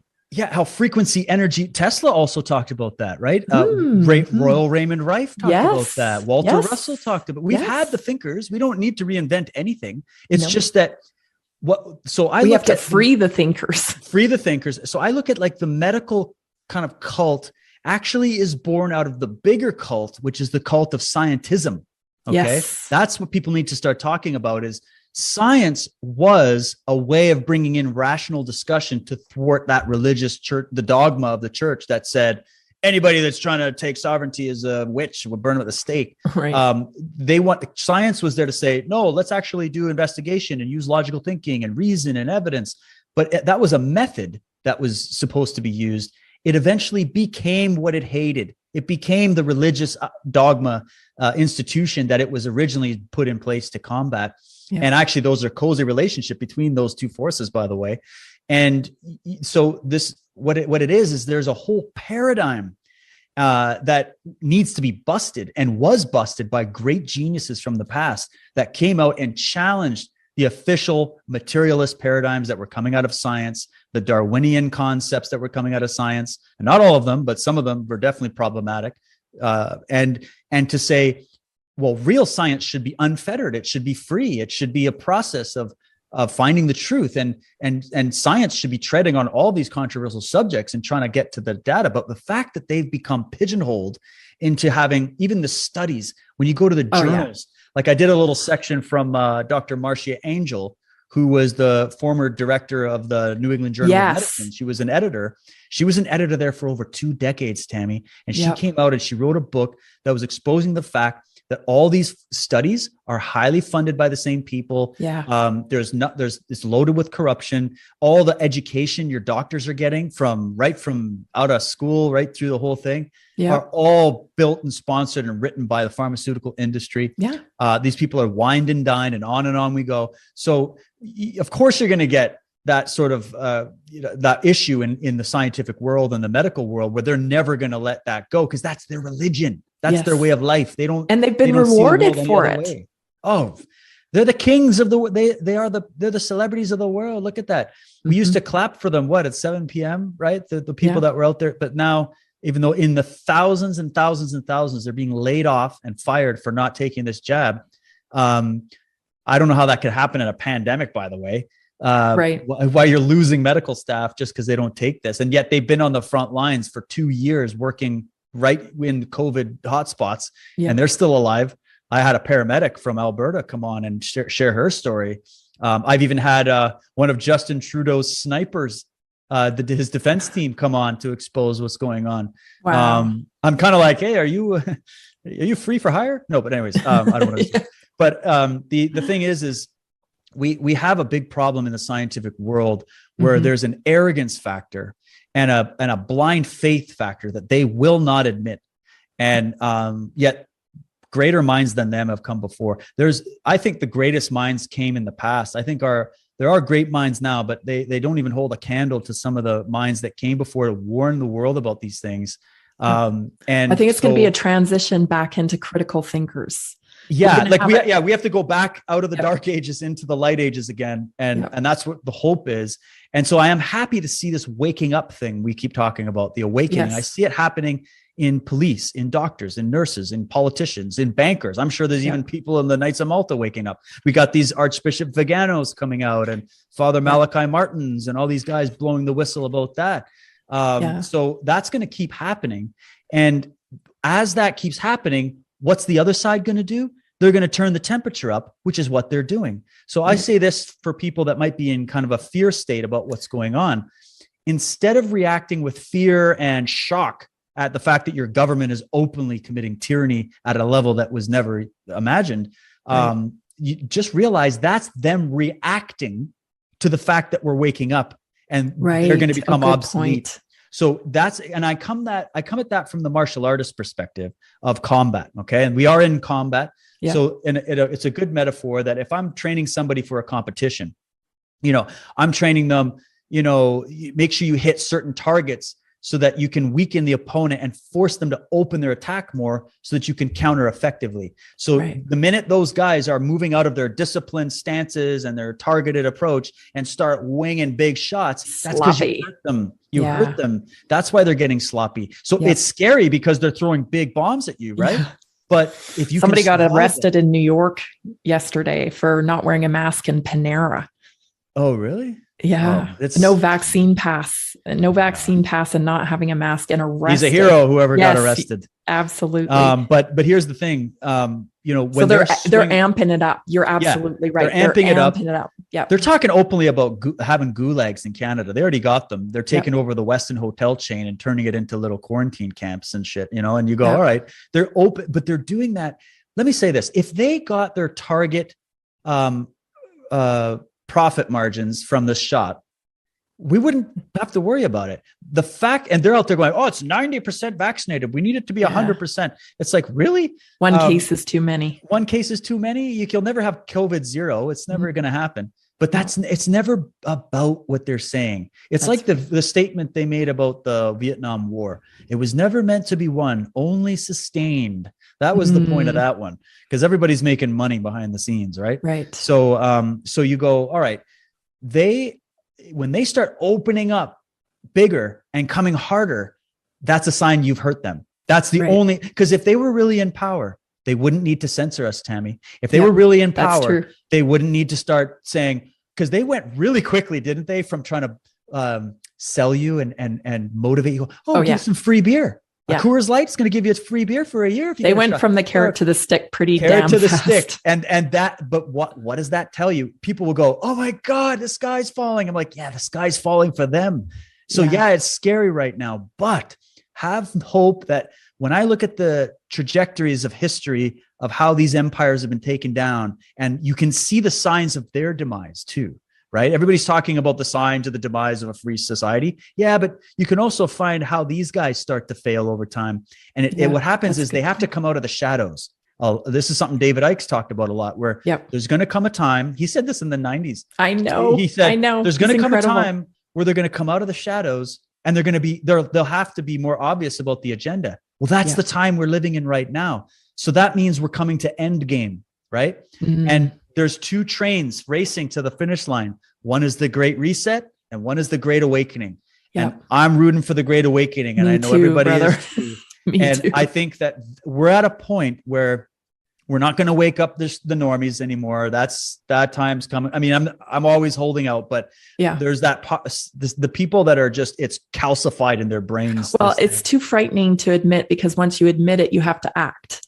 And there's just a certain amount of people that just are not going to be capable of reacting to the truth. The pressure from their family, friends, and society is too much, right? That's more what it's about. Most people are taking these shots because they thought they could go on a vacation. They're just sick of being locked down. I need to travel. Yeah, they think this is the way out, but but guess what? They're finding out. I talk to people. I got one jab. I got two jabs. I'm not doing anymore because clearly this is a line. And I'm like, good. Put your line in the sand now. And and so that's going to just increase. So. Just remember, as you see tyranny increasing in its pressure, that is a sign that the Great Awakening is also increasing its pressure, because otherwise they would not have to resort to that. Because these guys, they're Fabians. They use the Fabian infiltration instead of invasion stuff that JFK was talking about. They don't like being overt because they know they're vastly outnumbered and they don't want to wake the sleeping giant. That's humanity. So they're going to go, our numbers. I'd rather tiptoe. They don't want to tiptoe anymore, Tammy. They're a foot on the gas. Let's go. Because why? They're rushing. They're rushing because they're desperate. They're panicking. Yes. They know what's at stake. These guys are all this. There's going to be a Nuremberg too. Okay. It's going to happen. And something like that. It might even be in different pockets that it's going to start. You can already see these things starting. There's even legal action happening in British Columbia right now where I live that actually out of all the other provinces has the best chance of getting in front of the Supreme Court of Canada. And I know the courts are corrupt, but I care about the optics. I care about people seeing this come out. And even if they kibosh that case, that will wake up more people because they're like, well, what? We don't have justice. We can't even hear the case. What's going on? Right. And so there's so many good things coming out. We had the Ghislaine Maxwell trial wrapping up, which is a big doorway into the corruption level of a lot of these people we're listening to and the dark stuff they're into. Right. And such little coverage of that too. Isn't that a red flag in itself? Why is there no coverage of this salacious case? Well, Kyle Rittenhouse was more important, Tammy. Right. I mean, that was the new O.J. Simpson trial of the century. And I mean, I'm glad the kid won. And I hope he sues their pants off like that other guy who's just winning case after case against the media for slander. Was it Sandman? Nick Sandman or whatever? Yep. But I look at it like, could you imagine? And we also have a corrupt judge in that case with Ghislaine. So I don't expect anything massive, but I do expect a little progress with it. But let's just say, if you put your foot in that door, the Ghislaine Maxwell Epstein door, because that's just a little drop in a pond of something bigger, right? Yeah. That's going to open up your mind to the real underground world that is happening around us, that we live in the surface. We're the surface dwellers. Okay. Yep. Both physically and figuratively. And these guys are the underworld. They are in the under criminal world, but they're not some local mobsters. They sit at the highest tables. They have the most wealth and power. They entertain the wealthy and the power with their weird, freaky stuff. They have their private islands all over the world. There's way more than just an Epstein Island. This is a massive global, international criminal mafia. And those little doors leak into all the major institutions, the media. They've been at this for a long time. The reason this is a shock to people is because we've been at the sleep at the wheel for so long that now we're just coming out and going, oh my God, there's a whole other universe of things happening. So I definitely have empathy for people that are new to this. And that's what I'm trying to do with this series, is just trying to take you by the hand. They're very dense. There's a lot of information going to come at you in this series, but my goal is to say, it's not all bad news either. I'm trying to mix in good thinking and inspiration and a positive note, especially in this chapter 6. Like, I hope the ending I think the ending of chapter 6 is actually going to change people's lives. It's so powerful in my opinion. Oh, I can't wait. And it's so, but the one issue we've had is that it's easier to be ignorant of the truth. And it's easier because you know why? Because we're good people. Good people don't want to hear about, child pedophilia and torture. Well, it's and they don't hard want to to hear even about this imagine this level of evil, right? Because if you're not evil, like your brain like, doesn't go there. What? It doesn't Who would do go that? there. Why would anyone do that? It's so hard to comprehend. And what we do is humans project, right? That's what we do. We project onto the world. And so we project our virtue. We assume everybody out there is just as normal and good as us. And that's why there's a blockage in people where they go and I can't, as I saw this tweet the other day, someone was like, I haven't heard a single conspiracy theorist define the reason why they would do this to us. So that's bullshit. And I'm like, what? You must be new here. We've defined it for years. But at the same time, I get it because she's just venting the fact that she was an older woman and she's probably got grandkids and they're coming over for Christmas dinner. She's not thinking about how to take over the planet. So the evil that's why I have to keep going back to these cults and these political tyrants over because I have to keep showing people this ain't new. In fact, it's the dominant force on the planet, right? Right. They've just so many held people the good can't people hostage. Some people can't even understand like mass mind control or mind control in general. And I was thinking about this after I got watching, I think was part 3, or no, maybe it just started part 4. And I was thinking, why is it that people can't grasp the concept of mass mind control? And I started thinking, well, it sounds woo-woo-y. Right? It sounds like someone has to put a spell over you, that it's like some kind of magic. In all reality, it's not anything like that. All you have to do is think about the times you've done stuff that you didn't want to do and ask yourself why. Okay. Yeah. So like, say you invited a kid to your birthday party that you didn't really like, but you did it. Why did you do it? It's because you wanted everybody else to see you in a way, right? In a certain way. And we try to control other people's perception of us, which is the biggest lie. You will never do that. Instead of social media. Just instead of just being yourself and being happy with who you are, we're constantly trying to control other people's perception of us. And if you're doing things that you don't like, you're under mind control. That's it. I'm so glad you brought that up. That's so mass mind control. Actually, I keep showing this book to everybody. It's essential reading. Jim Keith, Mass Control, Engineering Human Consciousness. The man was killed for writing this book. So let's pay him some homage and read. Oh yeah. My husband loves him. Yeah. What a champion for freedom. Yeah. And there's been so many. That's the thing. So many. But basically, we've got the actual direct statements and evidence of mass mind control programs being taken up by your governments, no matter where you live in the world. They've spent billions of dollars trying to learn about how you tick. And I've been asking people this question: do you know how you tick? Because these people have all the psychological manuals on the desk when they make policy. These people at Madison Avenue, when they're crafting your advertisements and your talk shows and your late night comedian shows, they know your psychology inside out, forward and backwards. Whereas psychology is not a subject that's very popular because nobody wants to do something called internal investigation or shadow work, as Carl Jung called it, because it means we have to look at our own trauma, our own fear, our own weaknesses. And as a martial artist, that was another lesson that I learned from there, was that in order to be successful in the martial art world, I had to face my ego. And I had to fight. And actually, every time I was sparring or training or hitting a punching bag or whatever, I wasn't fighting that punching bag or that other partner. I was fighting myself. I was fighting my own inner limiting belief systems and my own fears and traumas. But after doing that and winning those battles again and again, and not necessarily always winning every match, but just winning the internal battle, right? You start to develop a new way of seeing things where the warrior embraces the challenges of life and sees it as an opportunity for growth. They're there for you. And so that they don't want you trained. They don't want to teach kids this.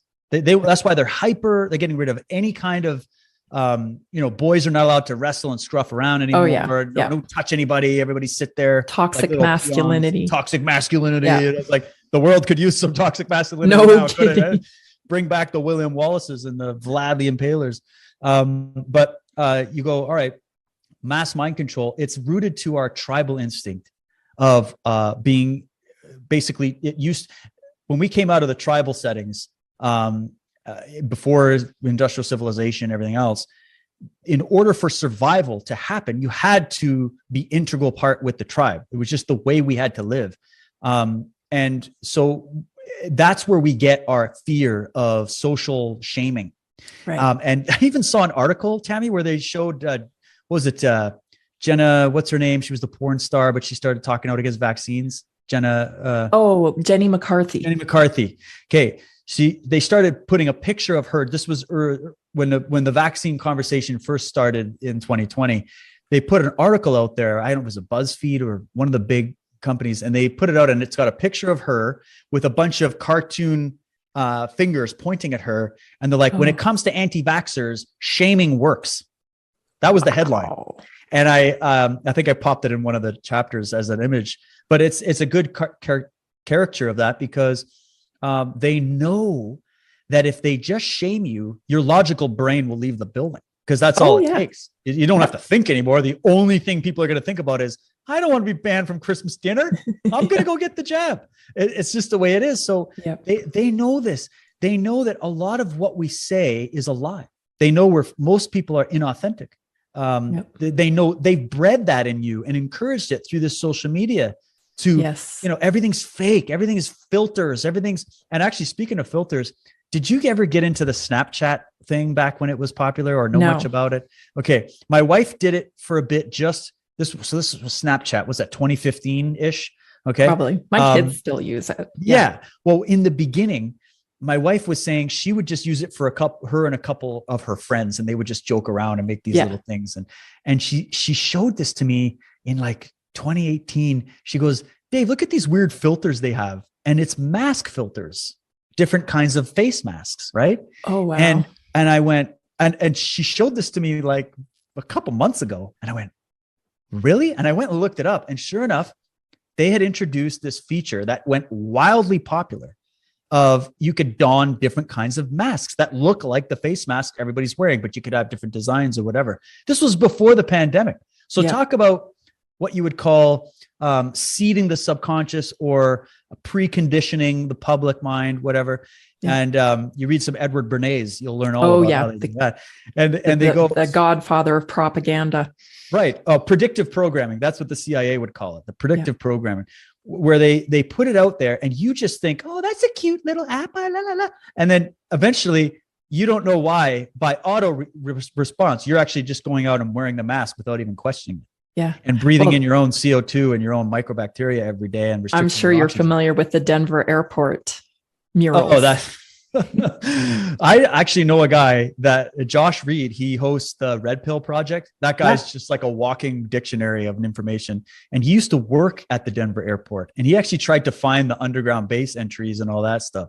But anyway, that's another story. But it's the way that they've achieved this is through the media. And actually in chapter 6, I'm going to go through the etymology of the word media and the word medic and where it comes from. Think about what I'm saying. Medic, media, the Medes, Medici, there's etymology involved that a lot of people don't understand. Yeah. And when you were saying earlier about how people think mind control is like someone casting a spell. Yes. Well, forget the Mickey Mouse stuff for a second and think about a spell as what it actually says. You cast a spell. What do you do when you use words? You spell them. Absolutely. Right? And so if they can hijack language, and aren't we all trapped in a prison of language where I'm saying something, changing you're probably definitions. saying the same thing. Yeah, you're probably saying the meaning the same thing, but we're using two different words, and then we're fighting with each other over the words, but we actually mean the same thing. That's what they want. The changing of the lexicon with this OMG, LOL, whatever. Right. I mean, nothing wrong with it, but you can start to see how it's a dumbing down process of shutting down and stifling organic communication. Yeah. And so, but they do it with symbols. They do it subliminally. And it's like the best example I can give people for mass mind control is go to see a stage hypnotist show. And I had 2 experiences with this because I was doing it as a research project, where one time I went to the stage hypnotist and I got up on stage in front of, there was like thousands of people there. It was pretty crazy. And I kept my logical, critical mind. And I'm like, I'm not going to let this guy hypnotize me. I'm going to fight it. Right. So it obviously didn't work at all. And I'm like, everybody else is jumping around like a bunch of weirdos. And I was just normal. And then I tried it again at a different one. And I'm like, I'm going to let myself go. I'm just going to go and drink the Kool-Aid and get hypnotized on a stage. And before you know it, I'm up there. And it was weird. It was like being in a state where you're just waking up in the morning, but you're still kind of clicking back to your dream a few times. Right. You're sort of aware, but your body's doing something as if it felt like I was a puppet on strings. And I was sitting there and I'm like, the guy had me pretending I was on a horse at the rodeo. So I'm jumping around like an idiot on the stage, but enjoying it and just no inhibitions and just like going. And then after he put a subliminal suggestion in my mind, he said, after I bring you out of this trance, you're going to walk off the stage. You're going to go hug your girlfriend. And then you're going to come walk back up on the stage. You're going to grab this mic and you're going to say, I can't remember what it was. And sure enough, that's exactly what I did.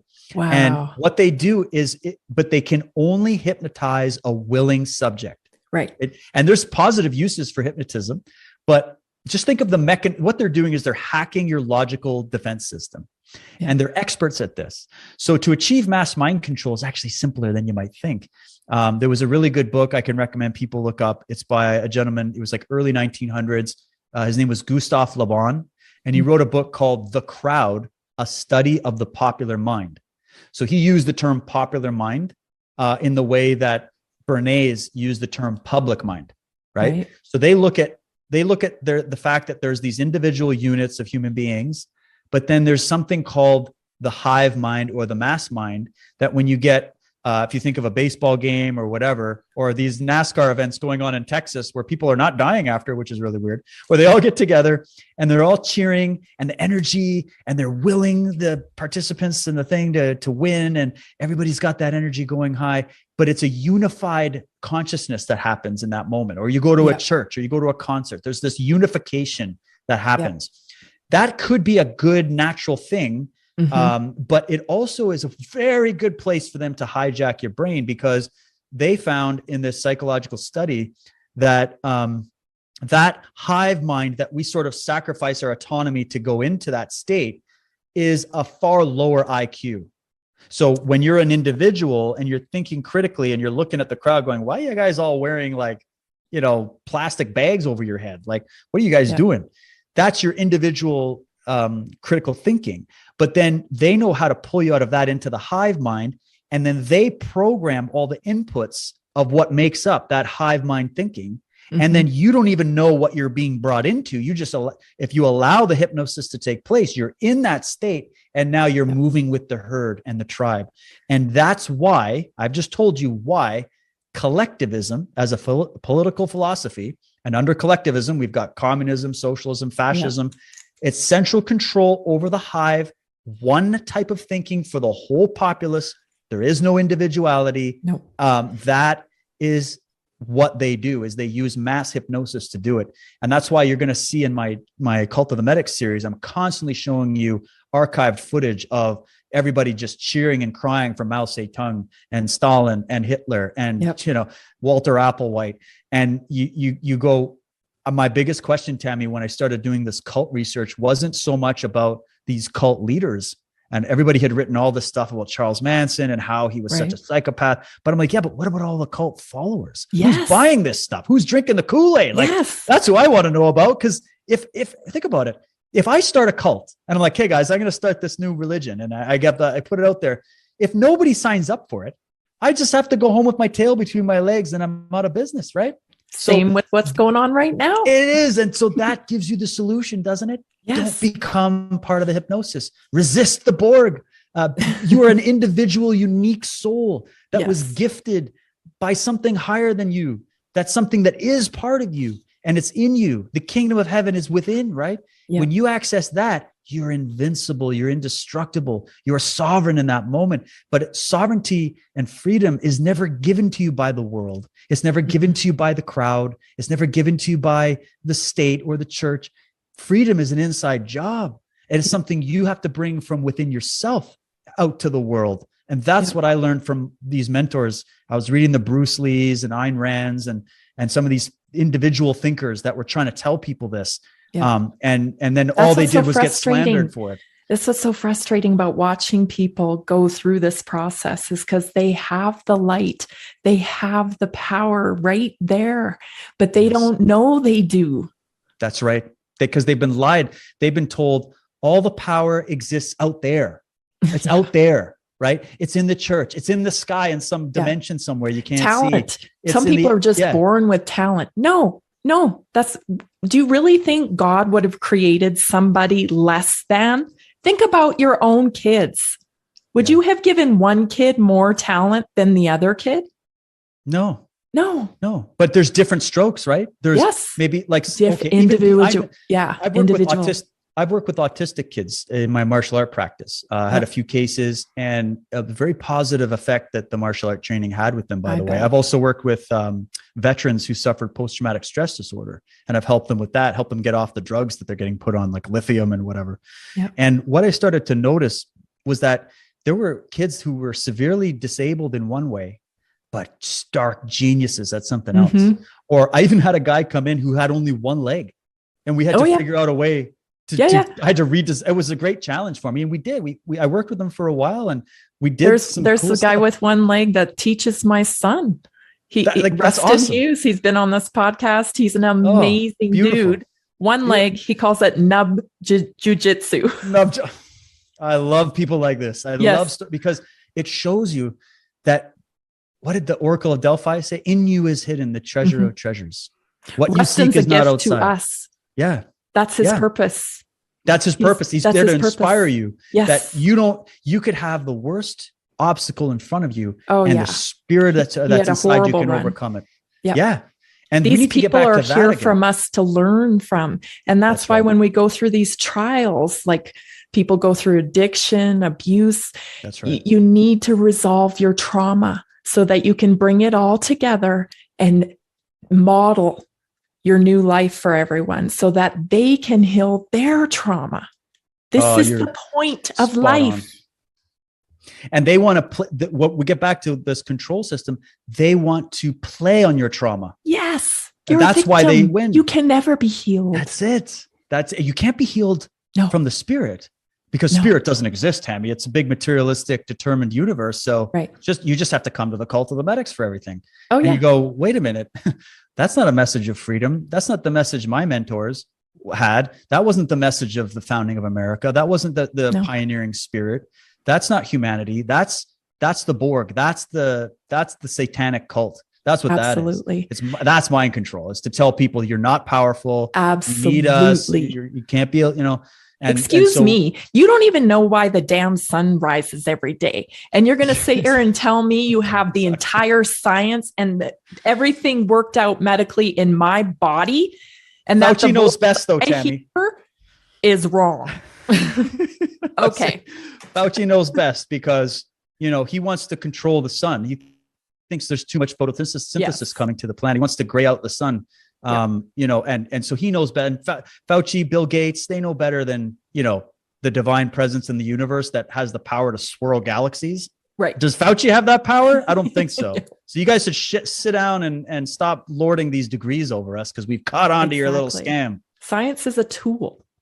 It is a tool. It's a tool. It's a tool that could create an atom bomb, or it's the tool that could create the telephone, or what did Tesla say? If you need free energy, just think of energy vibration. There's more energy in the space between my fingers that could power this planet for eons of time than you can even imagine that's out there. And these are the kinds of thinkers that I go to. And even though science will go, Tesla was debunked by Snopes. Like, get out of town. You guys are just, get out of here. I want to finish up with kind of your philosophy a bit more on health, because you said health is a decision and a moral choice. And right now, I'm really struggling with people's moral choice to use vax passports. This is really disturbing to me. I'm heartbroken by the people I know that have thoughtlessly committed to using them like it's no big deal. Yeah. I'm with you on that. It's frightening to see how people have just drank this Kool-Aid. As I said, freedom is an inside job. So is your health. Start with your gut. Your life will change. Like that's your other brain. Do you know you have 3 brains? You know, you got your heart chakra, you got your brain, and you got your gut. Those are your 3 brains. And if you nurture those brains, you give your body everything it needs. Your body does this miraculous thing where it employs all the forces of nature, and it survives. It allows you to survive. It was developed over all the time we've been here. It was given to you by your creator or by nature, or however you want to see it. It was a gift that was given to you that allowed us to even get to this place. And the fact that we don't even know how the human eyeball came together. Okay. The Darwinists cannot explain it. I don't care how many arguments they throw at it. There's so many there's more mystery in the world than there is all these problems that have been solved. And so just remember that even while you're just sitting still, your body, the neurons are firing at millions of miles an hour. There's movement always happening because the universe never rests.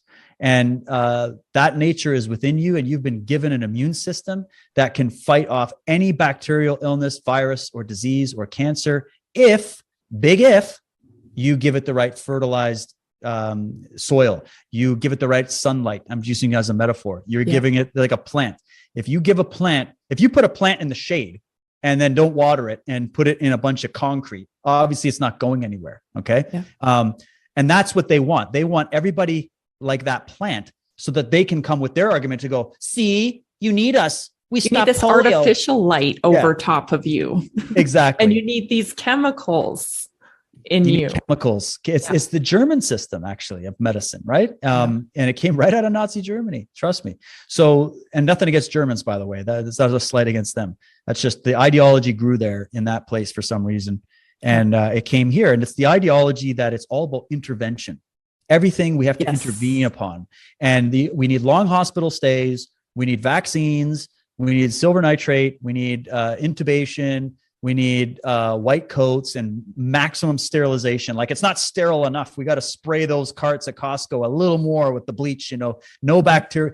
But how is your immune system formed? It's formed by you interacting with oppositional forces like bacteria. And that's why I'd be like, go play in the mud, go eat dirt. Oh, your kid has chicken pox. My kid's coming over for a party because I know they're going to have lasting, robust immunity. And that if they get those chicken pox, they're actually going to have immune cells against things like cancer and whatnot later on in their life. Whereas if they just go get the shot, very specific, targeted, one strain. And it causes other problems so that you're now going to go and line up for all the drugs to treat the problems that they caused that you're never aware of because you just went along with it and didn't think about who we're dealing with here. And so for those people out there that are into this Vax passport, you need to understand that we're at war right now. And just look at the technology that they're using right now as we speak in China. All right. And I'm pretty sure I've got a lot of friends that fled communist China and came to the West because they prefer freedom. They're patriots. And they went, I want freedom. I'm coming here. And they're the ones that warned me, Tammy. It wasn't anywhere else. They were the ones that said, you guys are so gullible. You have no idea what you're dealing with. It's embarrassing. They're going to start with this Vax Pass, and it's going to become the social credit system that we're suffering over there. And trust me, get this. In classrooms right now in China, they have facial recognition biometric software that scans the emotional inflections of the child's faces while they're studying in school. They have sensors in the technology in the room of these classrooms that can pick up the change in heartbeat. They can tell if these kids have smoked joints. They can tell what they had for breakfast, basically. And they can also tell how much sleep they've had. Like, think of those Fitbits everybody's been obsessed about. Where's that data going to get collected? Right? What's in the cloud. In the cloud, where the gods reside. And you go, so they come in and the surveillance, you have no privacy whatsoever. Mm-hmm. So is privacy valuable to you? And then also think about it. You're being given, even if you're someone that's like, you swear by the vaccine, you're totally in that. What about the implications for human freedom? What about the concept of something called precedent? Where in the legal system, they operate with this, where if somebody sets a legal precedent, then that becomes law. And the precedent that we're giving the government is, hey, because we're afraid of this virus, we're totally okay with just giving you complete unfettered access to our bodies and eliminating our privacy and our individual rights. And we're setting that precedent moving forward so that they can continually use this for other purposes as well. So the vaccine is not the end game at all. Oh, no. It's the door opener towards the social credit system. Yep. It's also the door opener. They just developed in Sweden. I just saw an article on Fox News that was talking about the chip that they developed that gives you the reading. And people want convenience, don't they? And did anybody see that interview with Aaron Russo?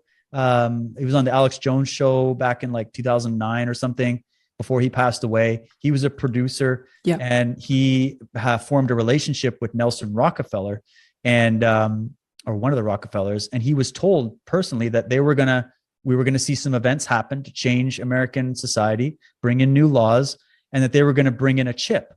And the chip was going to basically be your on and off switch to society. So you didn't return those library books, chips off. You can't go buy your milk. Go do that now. Right. And he said he was trying to sell Aaron. He said, because I want you on our side so that you get the ultimate chip where you have an all go pass and you're not surveilled.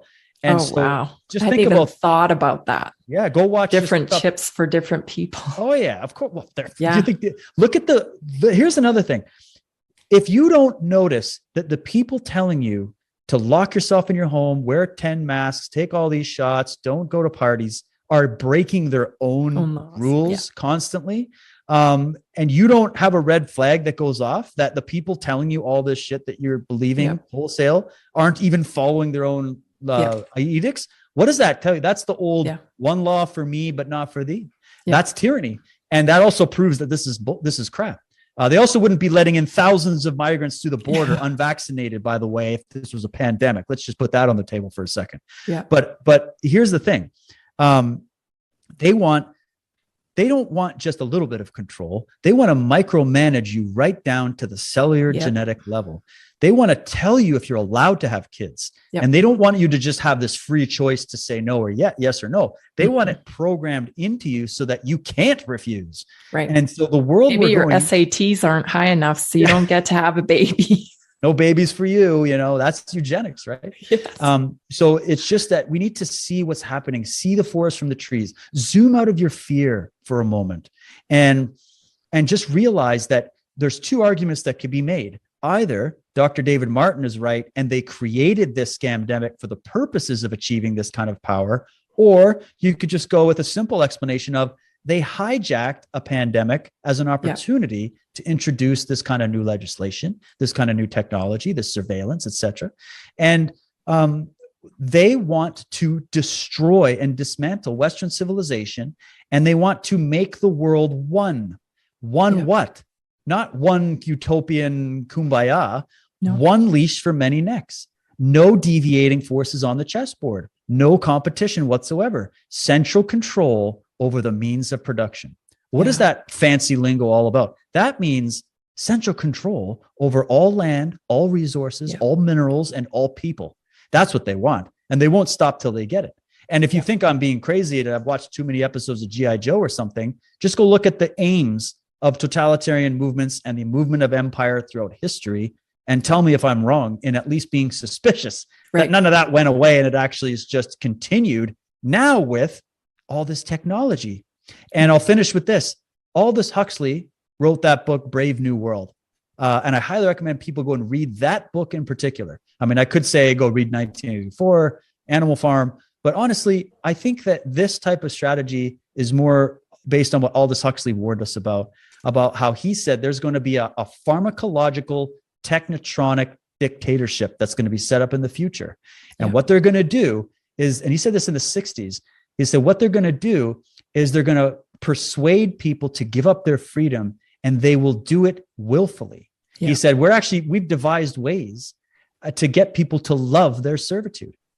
And so this is what we're seeing. You've been talked into something that you think is going to keep you safe because they've pitted you against your survival instincts as I have choice A, survive by listening to Fauci and this cult, or choice B, I die. That's what propaganda does is it pigeonholes you into two opposing arguments. Right.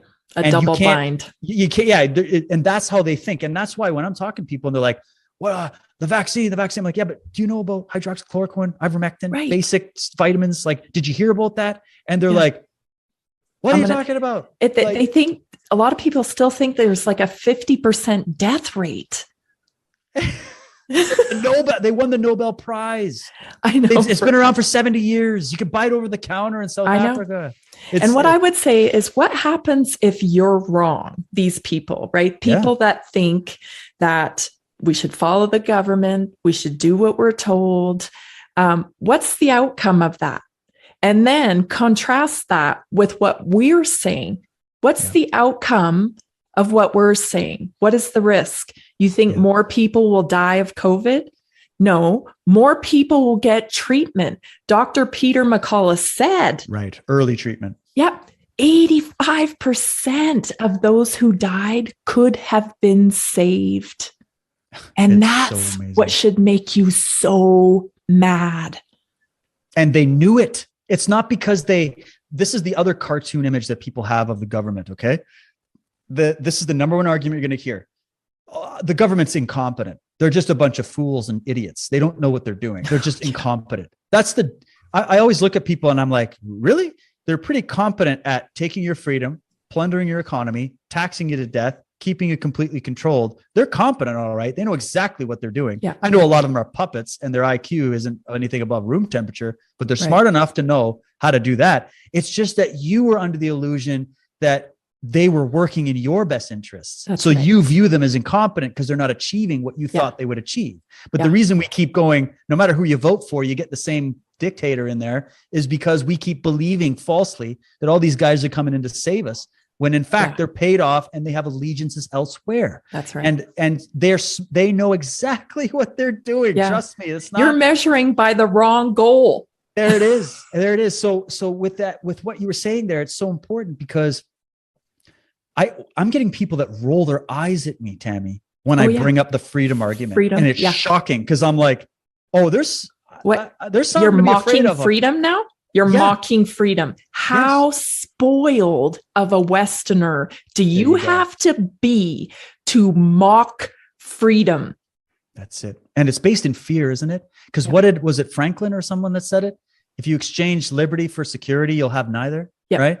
Well, not only are we exchanging liberty for security, we're exchanging liberty for the illusion of security, which is even worse. It'd be, I guess you could maybe make an argument to me if you were indeed achieving some kind of security, because then I could just put you in the camp of like, okay, you're the kind of person that needs all these handrails and but safety, dude. Don't make everybody, because I'm a lone wolf, so I'll take care of myself. I just don't need you to force me to be, like that. But you can't even make that argument because it's the illusion of security. They're not giving you, they're selling you death. They're selling you sickness. They're selling you slavery, and you're biting into it because here's the big punchline, in my opinion. When you understand psychology, you'll understand that human psyche is deeply traumatized right back to the ancient past. You can get into the bicameral mind theory by Julian Jaynes. You can get into many thinkers that thought of this, Manuel Valkovsky, where they talked about how there were traumatic cataclysms in the ancient past that showed up in the myths and legends as floods and all this stuff. Yeah. But it was actual events that took place in the ancient past that traumatized the human species because they had never seen anything like that. We had a beautiful relationship with nature and the sky, but then when nature punished us by having these comet strikes and these floods, we took a perspective of a sort of antipathy to nature from that point on, and have had to slowly regain our trust back in that again. And so the reason I'm explaining this is because then add on to that ancient, and the trauma is actually still, it's carried through the genes. It's carried through your phylogenetic memory. Yeah. So you imagine that as like the original trauma. And then all the traumas of history, the wars, the depressions, this and that. And then now add on to your own life's trauma, the trauma you've experienced in your personal life. Yeah. And then the fact that when they understand psychology, this is the final pill for them, is they know you're traumatized, and they know that in a traumatized state, you regress to the state of a child. And their job is to keep pulling that rug, making you feel anxiety, because anxiety is different than rational fear. Rational fear is appropriate. Anxiety is illogical because you're afraid of something that's not even really happening. Yep. So they know how to keep you there and play on your trauma so that you are too afraid to become an autonomous individual. You're too afraid to face nature and life with that spirit that says there's a million ways to die, but only one way to live, freedom or death. And they don't want you thinking like that, because those kind of people, you can't get them on their knees. Okay. Mm-hmm. So they're playing on your trauma, and and that's what this pandemic is scratching. It's scratching the trauma. And so that's why I have so many people, I'm sure you do too, that I would think were very intelligent, critical thinkers, PhDs. I respected them, and they fell for this. Yep. Even great martial artists that I knew, and people, I was like, what, you? It's not about intellect. No. But the reason we know that is because there's a trauma in that individual's life that they did not address, that they left. And then this comes in as an external trauma. And the government says, we'll protect you from this virus trauma or this climate change trauma or this whatever trauma. And then you're interpreting that as the government's going to save me from this trauma, but also that other deep-seated trauma that I've been avoiding looking at. Yep. And there's a psychological dynamic there that I think is happening, which is why all of these so-called smart people are falling for this. And they're operating with this, like the intellect of an infant when it comes to looking. The trauma of knowing you're going to die one day. Yeah. And what does that do? That's something every human carries unless you begin to resolve that. I had a deep trauma about cancer, because my aunt and my mom passed away from cancer. But I started to unfold that. I realized that I was actually more fearful of the process of cancer, not dying, but I was fearful of what the suffering, what they went through. And guess who's in control of that? Me. Exactly. And that rational fear. So this is where that concept of the danger in the world is real, but fear is a choice, right? So there is a danger of you getting sick pick your poison. There's billions of ways to go, but that's only when you don't tend your garden, right? You're a gardener and a warrior and a scholar. So you have to garden your body. You have to do the right processes, cultivate it. And that's why people like you and your shows and that kind of information it's more critically important now than ever. And it's going to be the most important thing moving forward. Is we have to be, eventually I'm going to have to get off the battle horse and come and join the medic team that's going to repair these people, because that's what we need. But you go, if you give your body, who was it that said it? Raymond Rife, he said, if you have the right pH balance and the right amount of vitamins and mineral support in your body, cancer cannot live in your body. Okay. They don't want those kind of guys up in neon lights, because that would destroy the pharma complex completely. You wouldn't need them at all. They would cease to exist. No. So you have to keep people on this hamster wheel of fear and trauma and scratching the trauma and keeping them there, because that's how you take their freedom. You can't take it by force, because they'll fight back, especially in America, right? Most armed population in the world. You're going to go and take all their freedom away. They're not going to do it. So you go, all right, well, let's attack them using something called asymmetric warfare, where we're going to infiltrate and we're going to nudge in and we're going to use the media and we're going to use these bioweapons and we're going to use all this. And they've kind of put us into a siege warfare like scenario, like from the Middle Ages, where they're holding us. They've cut off the supply lines, which is why all the food chain supplies are being held up. Yeah. They've barricaded us into an area, and they're catapulting arrows and fire at us all the time to keep us pinned down in fear. And they're trying to starve us out so that we come out and go, okay, guys, just take over the kingdom. We're out, like that's what they're hoping. But here's the thing that they didn't anticipate, and they never anticipate. See, psychopaths are on a path of self-destruction. That's actually the definition. They are self-destruction, and eventually they'll take out as many people as they can, because they've already destroyed themselves from within. And there's a process behind that. So they just want to bring us over the cliff with them. Okay. So they're trying to create the world in their image, which is Fauci, Bill Gates, these Templar, they're all quivering in incredible levels of anxiety that you couldn't even believe. Oh yeah. And that's you why can see it. they want you part of that club too. They hate you for your virtue, as Ayn Rand said. They hate the good for being good. That's what evil is. It's the inversion of live. Evil, live, right? So they hate life and people that want life, that aren't afraid of life. And I made a statement in chapter 5 where I was saying, these people that are dying and going all in for this COVID crap, they're not afraid of death, really. They're afraid of life. They're afraid of the risk of life. They're afraid of going out on their own, and they're afraid of nature, and they're afraid of God, and they're afraid of goodness and virtue because it demands something of them. There's personal responsibility that comes into play. If you and I are advocating for health being an inside job, what we're really advocating for, Tammy, is that people take responsibility for their life's choices, right? And there's Absolutely. So that's what people fear. They don't fear the surface argument that you're making. There's a deeper fear that they have. So if I go tell that PhD guy that's totally down with all this stuff, oh, you're just living in fear, he's going to say, yeah, but my fear is rational because he's thinking it's about a virus. But the fear isn't about the virus at all. That's the subconscious fear, is the fear of life. Right. And the fear of risk and the fear of freedom. So there was a statement a friend of mine made where he said, it was Michael Tessarian made this statement. He said, what if I told you that the reason humanity isn't rising up, he said this in times past, the reason humanity isn't rising up to fight for freedom the way their forefathers did is because humanity has been brought to a space now where they're afraid of freedom. They want freedom from freedom. Because with freedom comes great responsibility.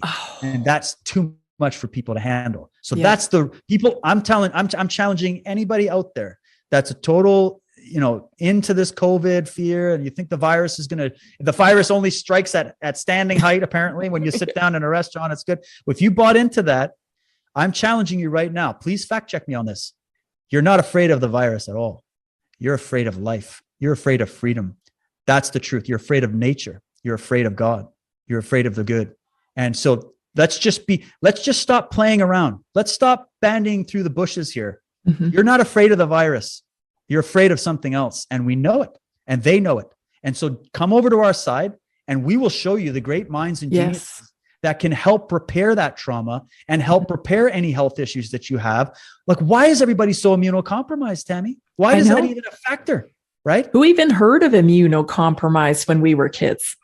Exactly. Very rare. I think it's connected to that gain of function AIDS Fauci story that hopefully will come out thanks to people like RFK and Judy Mikovits and David Martin and those people, Mickey Willis.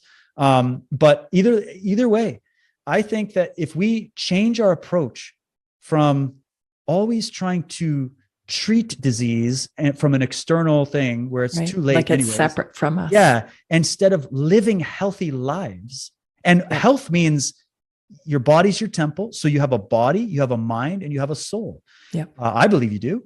And if you take care of your body and you take care of your mind, then you are taking care of your soul. And that's how you save your soul, is by taking those actions every day, not waiting for someone to do it for you, but waiting for someone to show you how to do it for yourself. That's the great message, in my opinion. And we can. I'm a living proof. You're a living proof. I'm healthier than I've ever been. I'm great. I'm doing great. Same. My kids are great. Same. Everybody I know is great. Nobody in my house is on medication. I hug people. I'm going to put mistletoe all over my house for Christmas. I don't care what the government said. Do you know, we were just told, this is what the government of BC just said. They said, you're not allowed to have any Christmas or New Year's parties. And if you do, it's seating only. They must be seated parties.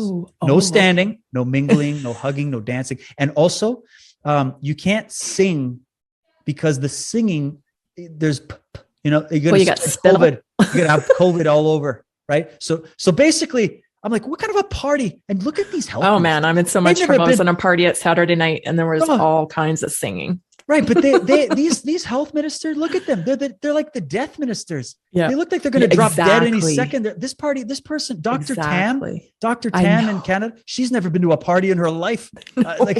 So of course they're going to be like, oh, another recommendation. So it's going to get a little bit explicit for a second, but this is from the BC Centers from Disease Control. Okay. They said last summer, I did a video on this. They still haven't retracted this. They said, because of a pandemic, you cannot have any kind of intimate relations with other people.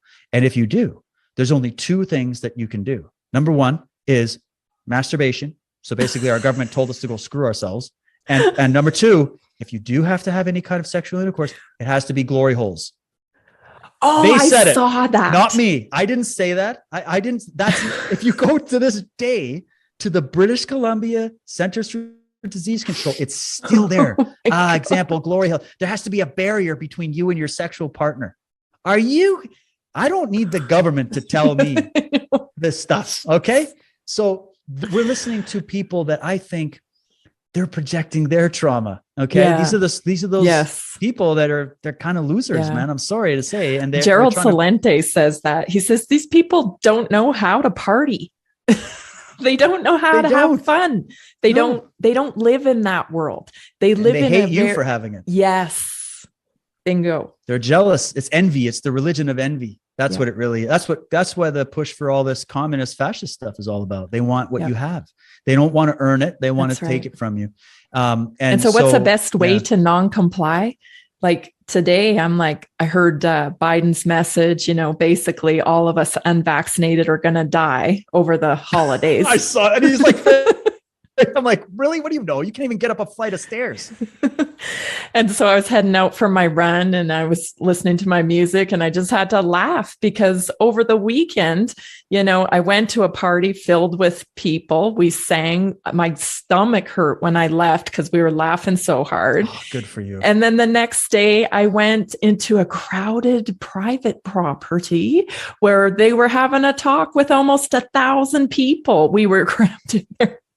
So and you're still alive. And I'm still alive. The best antidote is keep shining your light.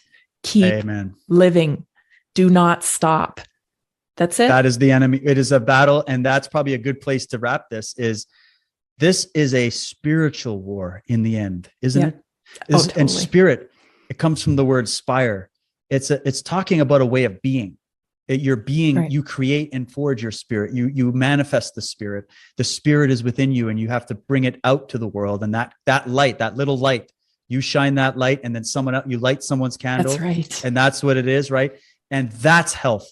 You want to know why they want 6 feet distance? Because the Heart Math Institute and other publications have come out showing that the human resonance field, because our energy emanates from our core and emanates outwards in a world that we don't even get to see because our eyes only pick up like 0.005% of the light spectrum. We're emanating energetic fields and realms at all times. Yep. And that heart energy goes out to it goes anywhere between 6 to 8 feet outwards. This is what these studies have shown. And they've even measured it with this type of camera. I can't remember the camera work they've done, but it's beautiful to go to the Heart Math Institute and look it up. So 6 feet, also think of it in terms of a psychological thing. 6 feet is the level they bury bodies at, right? The 6 feet, they dig you in 6 feet. And then of course you can, and I'm not against the number 6, but it is used by these guys symbolically. The patents that Bill Gates has brought in with some of these things is actually numbered 060606. Get this, graphene, graphene, it's a mineral and it has 6 protons, 6 neutrons, and 6 electrons. And this graphene oxide is what some people are coming out alleging that they're either putting it in these shots or they have plans to integrate it more because it's a carrier signal. It helps with the conductiveness of this new grid. Basically, the Matrix is like a documentary now. And so just, look at these little details. That's what I come in with is I go, let's pause the video and look at the symbols on the flags in the background and the arrangements. You see these guys like in Ontario, Doug Ford and his little team, they come out in a V formation when they do press conferences. So they stand all 6 feet apart in a perfect V. And then each one, they're all wearing a mask. They stand there like soldiers while one guy's up talking. And then that guy goes off, puts his mask back on, goes to the V formation. The next guy comes up, takes his mask off, does his little song and dance. Next one. It's like a rehearsed play. Yes. And there's also a psychological effect that happens on the mind that, oh, this is the flying V, the geese fly together. They're here to give us the solution. And look, they're an amazing example to us. Meanwhile, they're going down and having these little parties with 60 people at Gavin Newsom's house, or they're going over to meet the Queen with no mask on at the Davos groups or the big climate gates and stuff, climate conventions. So, just learn how to spot the lies and spot. It's like, I think of it too, when you see a puppet show, if they do a good job with the lighting, it doesn't even look like puppets. They can make it look like it's a live play. Yeah. But at some angles, when you pay attention, you can see the light reflecting off a little silver thread, and you can see the wires, right? And in that moment, you're kind of pulled out of the illusion. You go, oh, I see the wire, right? Yeah. Or the magician trick. You see him, oh, he snuck it under the right hand somewhere. We got to get good at spotting that sleight of hand, right? Because these people are magicians and they're conducting a spiritual war.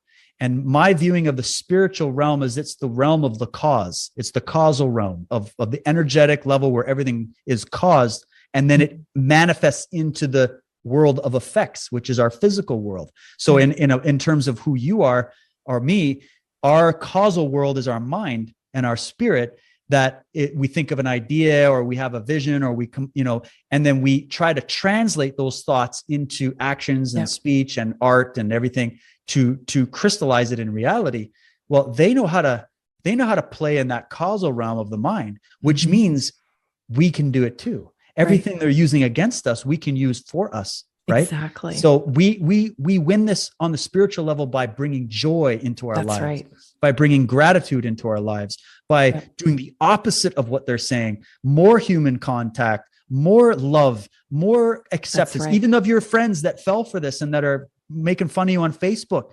Be the higher ground. Be the person that says, I still love you.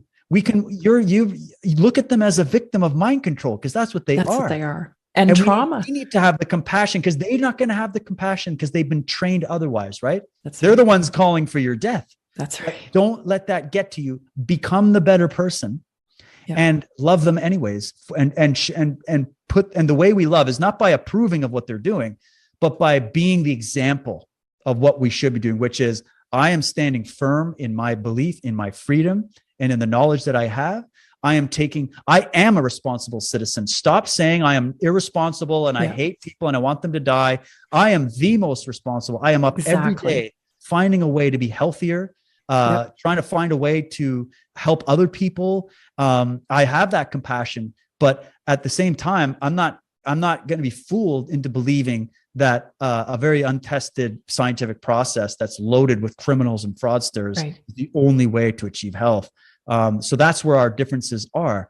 But in the end, I don't want people dying and getting sick, but that's why I'm telling you intubation and remdesivir and all this other stuff is killing people. These shots are killing people. So tell me who's got more compassion. I've got enough compassion to get up and fight the mob every day. To try to say, guys, you're missing out on what's really happening here, because I do care. I care more than you can possibly imagine. So we just need to unite on that front and make freedom the goal again, because I know freedom is scary, but you ain't seen fear until you've lived in a totalitarian society. And so go brush up on some Alexander Solzhenitsyn and some Viktor Frankl and some Ayn Rand and some people that have warned us who lived through these totalitarian periods, and make sure that at the very least, you might not have to agree with me, but at the very least, keep that in the forefront of your mind as we move forward.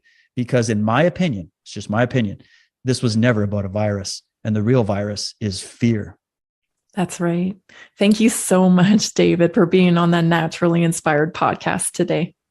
Oh, thanks, Tammy. You're a joy to talk to. I'd love to do it again and stay in touch with you guys. Anything I can do to support, I'm here. So thanks for having me on.